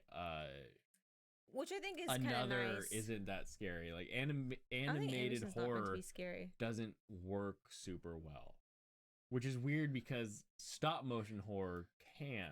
It's that uncanny valley of Yeah. things, I think. But animation, you know, you clearly have that divide in your brain. Like, this is something someone made up. This is something that's fictional. You know, there's no reality to it. Yeah. So, but claymation. About the closest you could come to live action Japanese that got like super popular stateside that they would turn into animation right. would be Godzilla the animated series. Oh, okay. And that one went from Godzilla. It's probably not that popular. Godzilla but... Japanese. Oh no, you don't remember? No. Godzilla Japanese series, right? The live actions. Then we made Godzilla 1998, the awful movie. And immediately following that movie came 1998 Godzilla, the animated series. And so there was Godzilla, the animated series based off of Godzilla, the Japanese movies. That's kind of crazy. So, I don't remember that at Huzzah, all. bazaar. Oh, Godzilla! Come at me, scrub lords, in the comments because... But I will say that drove me nuts when I read that. Yeah, I think he was kind of an outlier. I exploded. I was like, we're not going to talk about this right now because I'm going to talk about this on the podcast. And the podcast got delayed and I just kept bottling it up more and more.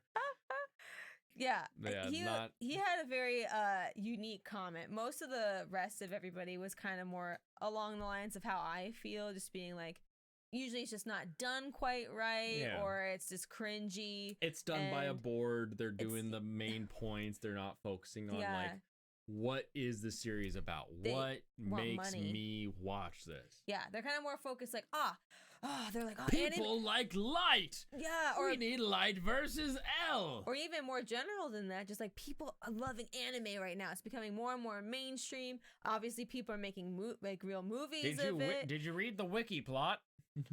Yeah, right? Yeah, I did. I think we can do it. You're hired. You can write this. You can write it. But yeah, they're just kind of in it for the bottom line. Kind of like how Sonic the Hedgehog originally was just like, they just wanted to crap that out to make some money.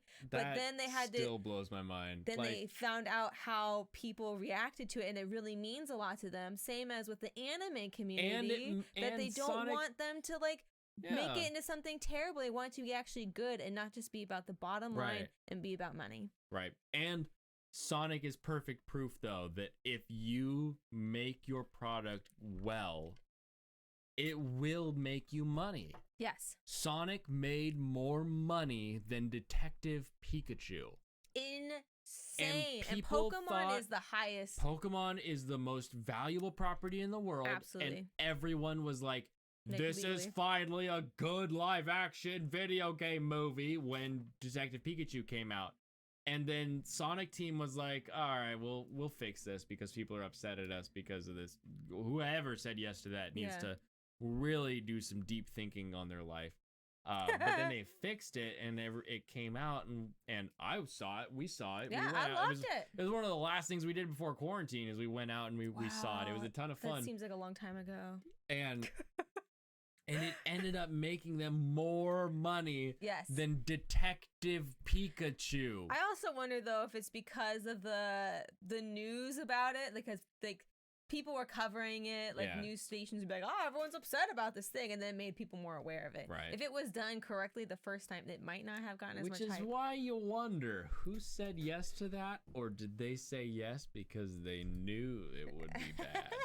Because they're like, "This is terrible. Think about, let's go." Think about the Sonic fandom and how much crap they deal with, and how much garbage they deal with, and how much like weird fan art there is out there. There has to be some like it. I'm not. Okay, I am. You're not a Sonic. I was gonna say a conspiracy theorist. Sometimes but there are a lot of conspiracies that I think are super fun. I don't usually believe in conspiracies, but it's fun to talk about them. There's someone in a boardroom who says, we're going to make a Sonic movie, but we need to build some buzz, and we need to build some buzz on the cheap. What do we do? And they're talking, and someone's like, how do you get real? Yeah. You know, people really like Sonic, and the most Googled for and watched and enjoyed Sonic content on YouTube is people talking about how bad Sonic the Hedgehog 06 is. People talking about how bad Sonic Racers is. Oh, I see. People like this Sonic that's bad. Let's give them bad Sonic. And then they're like, that's a weird idea. Theory one is they go with, let's give them bad Sonic. People revolt and they're like, blah. Or theory one is, or theory two. Theory two is, if we give them bad Sonic, they're going to talk about bad Sonic, because that's what Sonic people do. They talk about what's bad. So we're going to build so much viral buzz from the fact that this looks bad that it's gonna give us the marketing we need, and then we can just delay the project so that it comes out at a later date with the appropriate Sonic that looks much more true to cartoon. That's such a political long game, though, and a lot of high risk with that. It's a super risky play, but that guy just wrote his own yacht check. Like, but wow, buy me the boat. Like, that's what that guy just wrote. If somebody at who made that, Paramount? If someone at Paramount was like, here's what we're gonna do, and that's what they suggested to do, like, you made money. That's someone who's on a level of like, I don't know, that dude's a basement dweller in disguise. I love that you're giving them like the benefit of the doubt, like that maybe they're so genius that they came up with this plot. I just don't have a feeling that they really cared about this project in the beginning. I don't think that they had that like genius mindset. Yeah. And it kind of just was a fluke, and it worked out well. And now I think we're all going to learn from it and be like, well, now there is this political game that you could try to manipulate in the future. And my counter to that would be, there is a part of the marketing classes that I took back in college, and that was like years ago at this point, that we're talking about viral correction marketing, where when you put something out, and I got this again at one of my first big major jobs. Yeah. When you post something and there's a spelling error and people start spreading it around, they're still spreading your name around. Totally. Don't correct someone when they correct you. Just say, "Oh, thank you." Because if they correct you, that's a comment on your stuff. That's a like, or that's a dislike. That's interaction with your content. Absolutely. Then they're spreading it around saying, "Look at this stupid post," and they're spreading your message around. So that's that very valid form of gross marketing is a legitimate thing. So there's a definite possibility that someone said, let's make it ugly. Like, people do and that get people talking about it. People do that on TikTok all the time. So basically they'll do a purposeful spelling error just so people are like, oh, you spelled this incorrectly. Or they'll make like text pop up just so fast that you can't even see it. people interact with it or have to watch it again because they can't really read the text that they wanted to read. Totally. So yeah, that kind of gross marketing. That's crazy. Yeah. It's genius though. It's really genius. So either that their plan was to do that from the beginning, like, oh, we'll just make it gross. People talk about it, and then they decided, like, oh, people are talking about it, let's fix it, because there's a lot more buzz than we were expecting about this. People are a lot more upset than we were expecting. Like a PR kind of rescue. They're like, exactly. Oh, we want to. Now we can be the good guys. Doing this. So it's either someone turned around and was like, hey, we should be the good guys, or that was the plan the whole time. Wow. That's my Sonic theory right there. I want that to be true. I really do, but I don't have that much faith in them, I think.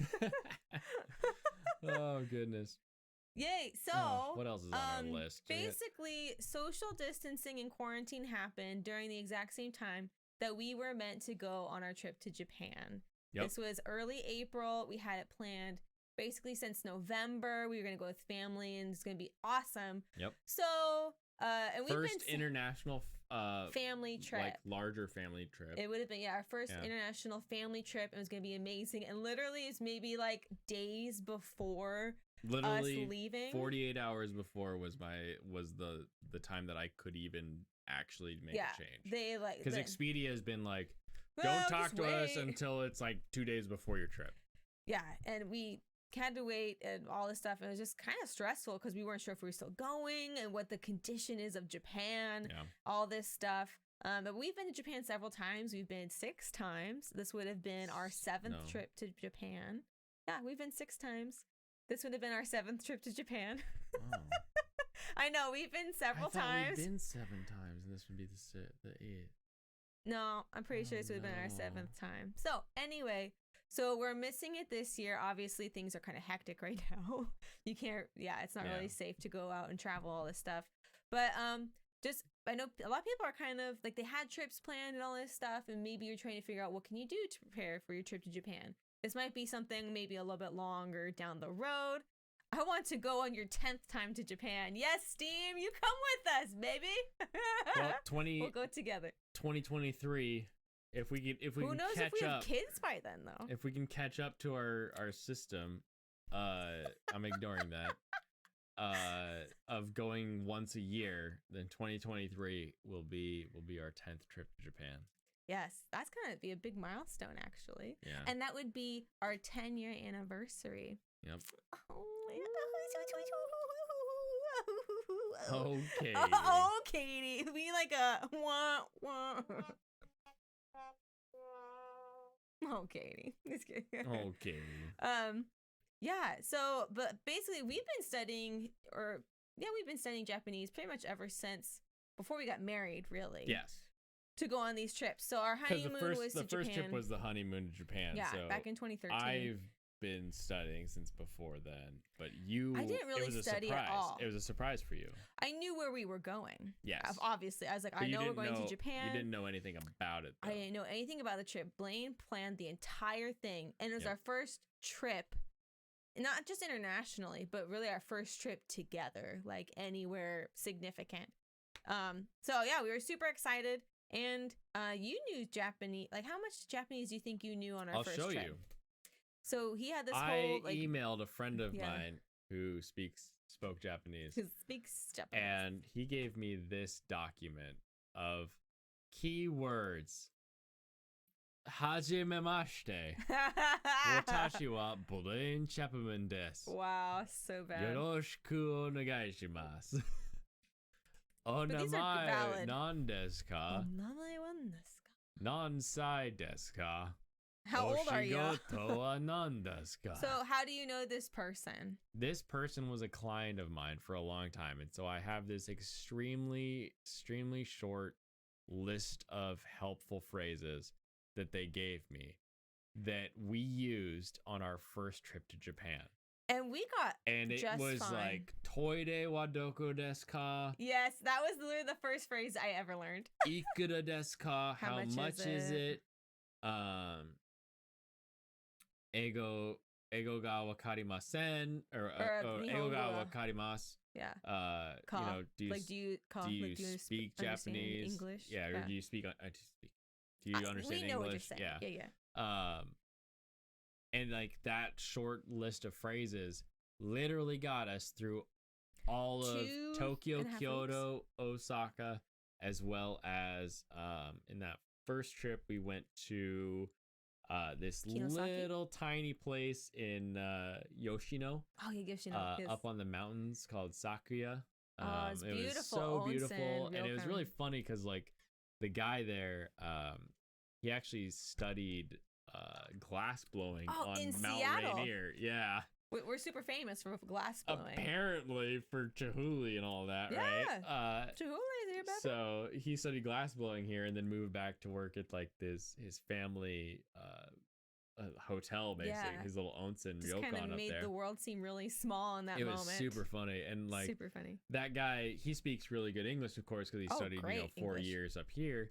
And then also we'd be like, oh, Shiba Inu, and he's like, oh, You you know know Shiba Shiba Inu? It was so good. And you're like, yeah, I understand that. Yeah, I understand Shiba Inu. Yeah. I know what that Oh, is. he's That's- He's just very Yeah. appreciative how much that you Yeah. kind of knew about Japanese culture and and we words. spoke so little. Very like I spoke little. anime Japanese and then these few polite phrases. And I would virtually spoke none. Yeah. Maybe like, yeah. Where's the And we were bathroom? able to make our trip just fine. Everything worked out. Yeah. We learned little things like Skiji is pronounced Skiji, not Tsukiji. Tsukiji. Tsukiji, they just stare not at you, but Skiji, they know where you're trying to get to. And we learned how to use like English words and to say it in a very Japanese Yeah, we're tone. looking for a Jiminy Cricket thing, and finally we find someone who speaks enough English. They turn to their friend like, Jiminy Cricket, and it's like, oh, of course. Why didn't I say it in a Japanese only accent? ever heard Jiminy Cricket said in a Japanese accent. You need to hear it in a Japanese accent. And it's not offensive. It's not, It's helpful. It's how they hear the words, so it's super super handy. So helpful tip: if you have maybe a common English word, then you're trying to say Japanese, maybe like even like toilet, it's toire. Toire. But if you say toilet, maybe they would understand that or something. Right. It has to be very common though. Now that being said, that was what got us by. That was what allowed us to take a trip that worked out quite well. Yeah, the bare minimum. We still enjoyed everything, but I think there's a limit to like when you don't speak enough Japanese, you don't really get to have a connection with people. Yeah, or you can't have a understanding of them. conversation with people. Now I will say our ramen in Kyoto, Yeah. where the guy was like bringing Oh, us yeah. our sake and stuff, I and remember him. now I did know Nihonshu, Yes. and I did know like Atsukan. I knew some of the Japanese I know food vocabulary. words. I know food Yeah. words. Those I get. And so we were able to like have a really interesting conversation with this guy, and he was talking about like how his Conversation's daughter. putting it deeply. I think. He told us about like his daughter was going to school and Oh, I stuff, guess and so. like he runs the shop, and like it was a fun like way to communicate with somebody. It was all very broken English, Super and broken English Japanese. and broken Japanese. Yeah, It's us trying to kinda fill in took those two words. broken things and fit them together so that we could communicate. Yeah, and it ended up working out. Um, Because Japanese people are studying English since they were younger. Yeah. So they have a good frame for how to understand English. But if you speak too quickly or if you speak in full sentences, you might not be understood. Totally. Now, all that being said, you can get through Japan speaking plenty of English. Absolutely. The most Yeah. helpful thing, if we were going to redo our very first trip, would be to learn katakana. Hands down, the most important, I think, of all of the various written languages of Japanese. Katakana is the language the written language that they use in order to write down Loan words. words from other countries. Yes. And a lot of the words they take from other countries are English words. So like the word for a menu at a restaurant is menu. Yes. It- Menu. Menu. It literally is the word me-ni-you. Or Like, men. There's no ni, but yes, menu. Anyway, you do your thing. Keep talking. Just keep talking. My bad. now. Sorry. I'm talking to the people about what they need. And the one of the best ways to learn katakana for me was with this 1 hour learn all the katakana video from Japanese Pod 101. And it's because Like, they look do at this You thing can't really see it where exactly, they but- show this is the kanji, or this is the katakana for O. And so they say, oh, opera singer. So that's like, oh, opera singer. And they do that with straight up every single, what's another one? Hello, Risa. Hi, Risa. Oh God, an ad! No! Here, get out of it now! No! Leave! Hurry! Okay, I'm out. And they go through every kana and give it, here's the strokes for ka, Yes. right? And then maybe that's something that And so they show you how the stroke sounds like order ka. goes. They show you all that. how it and, could be written in and various then fonts. they display, here's a hiragana for ka to give you an idea for that. And then they give you Maybe they don't on that one. I don't know. no, because they make it look like a hatchet, like a little. Oh, ga. Well, they're explaining the difference between ga and ka right now. Okay. So Anyway, anyway, so come on. you can get the idea. They're gonna show you various ways of like how to have a visualization of these different characters because it's so foreign from the the lettering that we have. Yeah. And even like Italian uses some of the same letters that we have. Like you recognize those, but these are completely different. Like you've never totally different, yeah. shapes, totally. Yeah. So Or like it gives you that axe, visualization. For an axe, like the And you still kind of looks like remember an it. axe, Like yeah. when literally it looks like an axe yeah. and it sounds like axe. So you're just gonna remember And it goes through just in an hour you can learn all of these and it's great practice. And I rewatch it all the time in order to kind of like right before we go. Get caught up on like my katakana, because if you get a menu, a lot of food is written in English but in katakana. So when you're reading the menu, more or less, yeah, it says omelet. It's omuletto. Mm-hmm. And it's like, oh, I can just say omuletto. And what's funny is if you're traveling with someone and you're reading it, you're like omuletto. And I would listen. The other person will hear the Japanese English and be like, oh, that's an omelet. And you're like, oh, cool. And the first time that we traveled, having learned some kana was so handy with that. Mm-hmm. Katie would read something and I would be listening for it. That is one thing that like my brain definitely is much more of a listening brain. So like if someone's talking, I can hear like the more important things they're saying and I can kind of have that conversation based on that. Which is great. Super helpful. And I remember some of those first trips where like I'm someone would be saying something and I would be like, how do I tell them that we're here for 4 nights and we're going to this restaurant, and it would be this weird like hands-on brain. Yep. Yeah. Then writing it, I think honestly writing it would be helpful as well if you're more of a tactile learner. Yeah. Then it will give you that kind of motion of like, oh, this is how it's written, so it's how it sounds and all that kind of stuff. Yeah. So those are some super helpful resources. One of my newest favorite YouTubers for learning Japanese, if you just have like you're in the shower, you just kind of want to learn some stuff, or if you have some free time like on your lunch break, grammar, she's so helpful. It's Miku Real Japanese. She breaks everything down. She has these skits that makes it really relatable, and actually a lot of them are really funny too. And then she'll like explain to you like how it fits and then like how to equate it to English kind of. And then she'll even test you at the end. So it's really helpful because then you're like, oh, okay, I understand like no is a particle for of, and it's also possessive. And she'll give you like different ways to like, oh, if you're going to say, what Blaine's book, how would you say that in Japanese? And you're like, Blaine no honwa, like. Yeah. So it's nice that you can actually like see it and like you have the context and tests at the same time. So she's super helpful. And then Duolingo, I mean, it's free, and I mean it's not the easiest I think for learning grammar, but if you like watch Miku and then you go back to Duolingo, I think all of these things need to be done together. Yeah, no one thing is perfect. Watch the katakana in an hour. Watch the hiragana in an hour. Watch the kanji in an hour. Oh my gosh, Steve, because Kyle, kairu, and that means it means frog, and it also means to return. That's hilarious. That's funny. Kairu.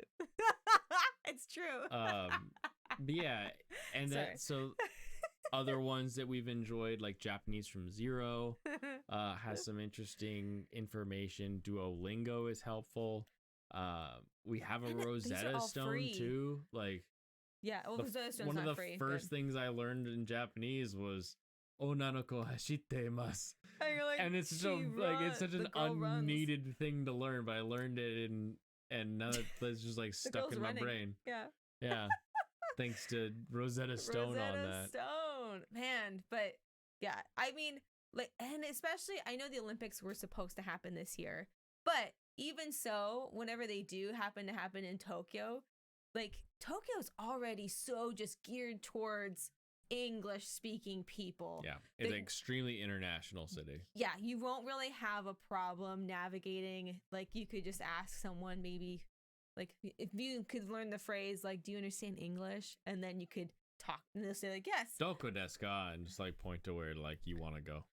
Or I was going to say, if you can remember the phrase, like, do you understand English? And then you can talk in English after that. Because a lot of them are used to those interactions. And a lot of people will try to practice their English with you. Oh, that's the best. Like, I love that. Every time we go to a maid cafe, we have the maid that is for your table that you're interacting with.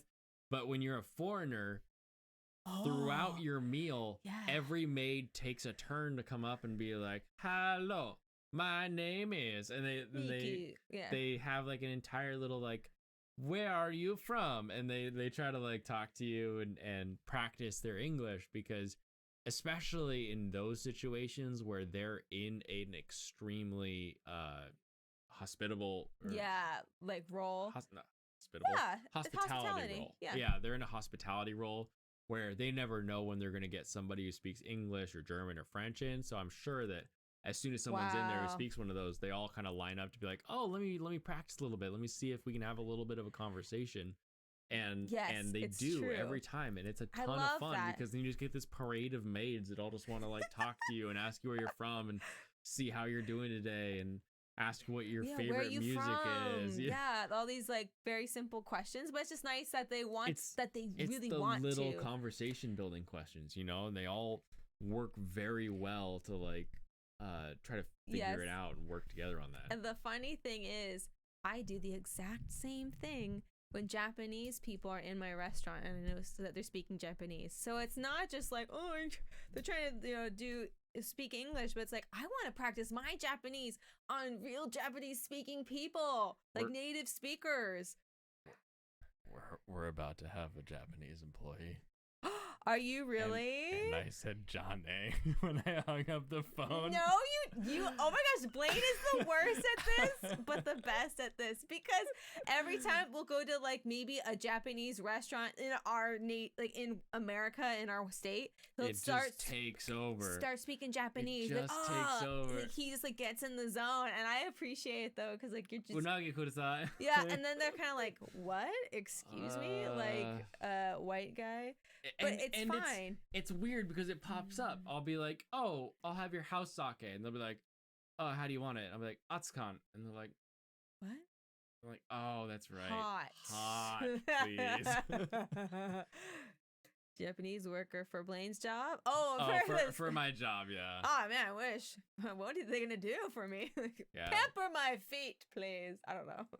Speak to me in Japanese. Be my friend. Speak to me. I would just hire them to be my Japanese friend. Like, be my Japanese friend. Can you just be my friend, please? Who speaks Japanese? That's the important part. We have Japanese friend, but we don't have Japanese friend that speaks Japanese. Yeah. Consistently. I mean, we could. Your cousin could talk to. We've got. But they are people who are born in America who now live in Japan and they speak Japanese. Yeah. So. Anyway, but we don't speak on an everyday basis. Whereas if we paid someone, we could speak to them whenever we want. Sure. Let's get a tutor. Hey. But that will be fun. Let me know if you can practice some Japanese. I think it's because I mirror and match. That's what it is. You really do. Like, you're great at that. I am a salesman at heart. I have been a salesman since I was a child. And you really have. Part of that is when you're talking with someone, if they speak really quick and fast and they're always wanting, let me see that. Let me see that. I want to talk to you. Does this have that? you speak to him back right in that same like that high pitch and that cadence, and you hit him with it. Whereas if someone like, comes in, chill, and they're like, "Can I see that? Yeah, hey, dude, sure, go for it. How much is that?" You know, you kind of match what their energy is. Blaine's great at a lot of things. Do not stroke his ego more than it needs to be. I get by at a lot of things. I am. I think it's just because you're really good at researching things, and that helps you a lot in life. Great things happen from that. Yeah, but, like being a salesman and all that, like you match people, and so like if someone is speaking a foreign language, part of that is they're speaking slower English, so you kind of match them with that slower English. Yeah. And if I hear a Japanese accent, my brain immediately goes into like the Japanese mode, where it's like, sure thing, I'll speak in like a slightly Japanese way. And then just when I went to hang up the phone, I was like, oh yeah, Jane. And it was just like, oh, face palm, man. Such big face palm. That's maybe hilarious. It'll be okay. I'm sure maybe they'll appreciate it. They better be. I mean, or we're paying them. Not to speak Japanese to you.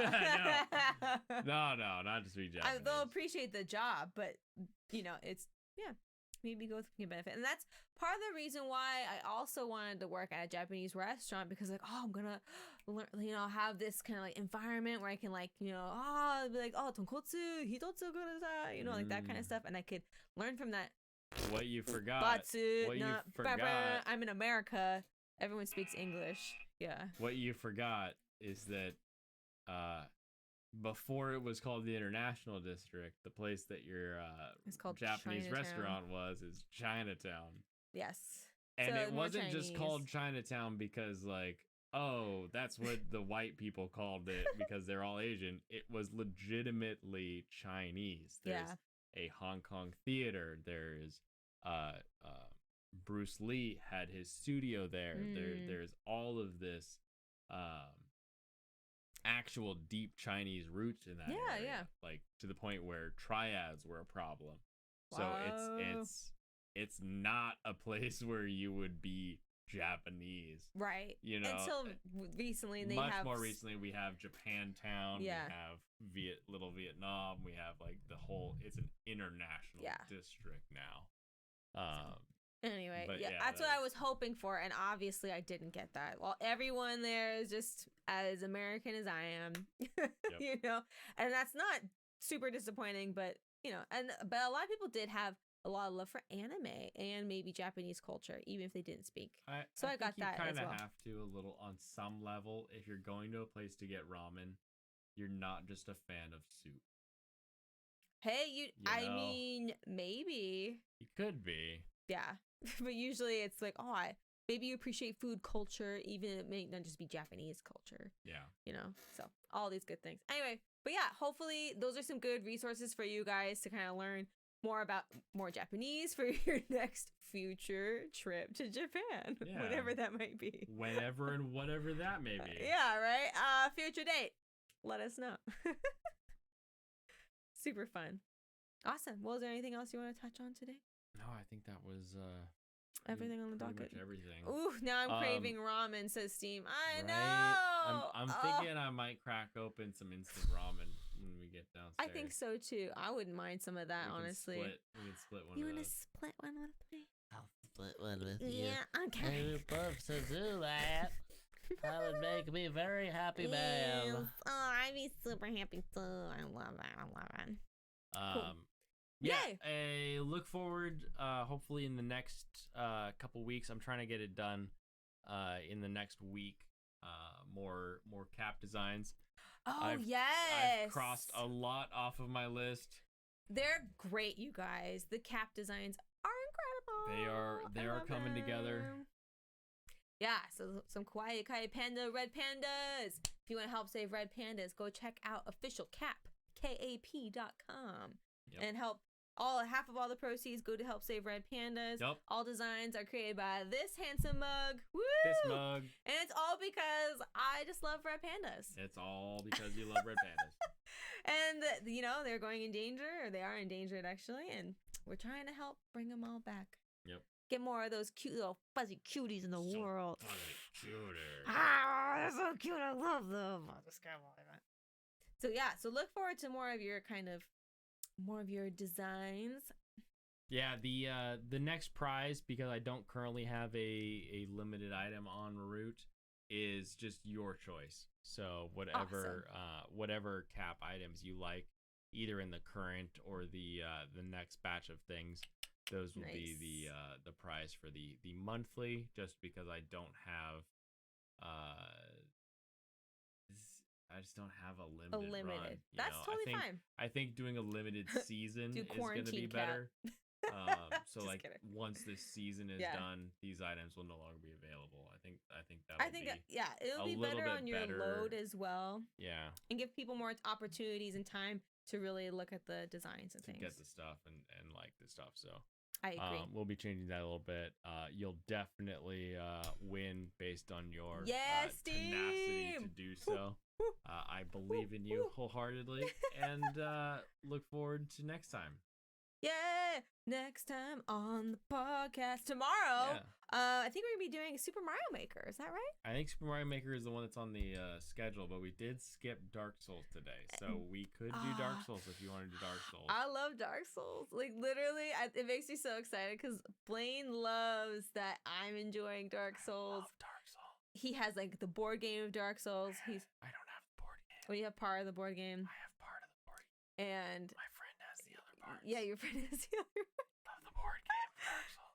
So, but you've played Dark Souls so long, many times. So many times. And he's just living vicariously through my newborn Dark Soul eyes. It's so great. And There's my something frustrations. so good about watching someone who's surprised. You're like, I know what's happening, but you're gonna get a nice whipping. Oh no! Don't go that way. Oh, she went that way. In your brain. Yeah.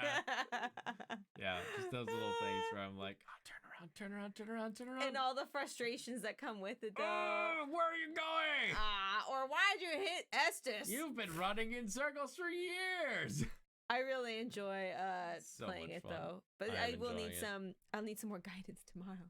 I did post a cat mask in the Discord that will be available soon. It is a neck gaiter specifically. So it's not like a medical wrap around your ears mask. It's a lift up mask. It's really cute. I'm trying to locate where on the mask to put the logo because it kind of doubles as like a hair piece. If you want to like pull it up into your head, you can have it like kind of hold on to here, like a headband. Have like a nice little like cap logo on it as a headband. If you should roll it up like that. Yeah. So once I wonder if it's reversible. I'll show you. Cool. Once I complete that, that'll be up with the rest of the fun spring/summer designs. And that's about it. Yeah, so probably after this, we'll try and put some links in our Discord for all the various like places that we recommend for you learning about Japanese. We could put some other links. A couple of the different ones that we talked about here in the podcast. And then we'll be putting this podcast onto the BK bonus channel. Yes. So that we can get that out. Possibly, maybe on the main channel. I mean, we talk about Japan. We might as well. We'll throw this on the main channel. I'll work on chopping this up for YouTube. But anyway, if you guys want to check out our Discord, I think we can post a link connected. Exclamation mark Discord. Exclamation mark Discord in the chat. Come link up with us. Come see everything we're up to. We always talk about anime, Japan, and just a little bit of our everyday life. And food. Oh, and man. Aquariums. Lots of food. So much food. Anyway, Kampai friend, it's been fantastic on the first Kampai cast. Kampai. The echo just honestly makes everything 1,000 times better. Thanks you guys so much for hanging out with us. Looking forward to see everyone tomorrow. We're gonna do some trolls. We're gonna do Dark Souls. It sounds like. Bring on your A game. Get ready for some laughs. And we'll probably see you guys then.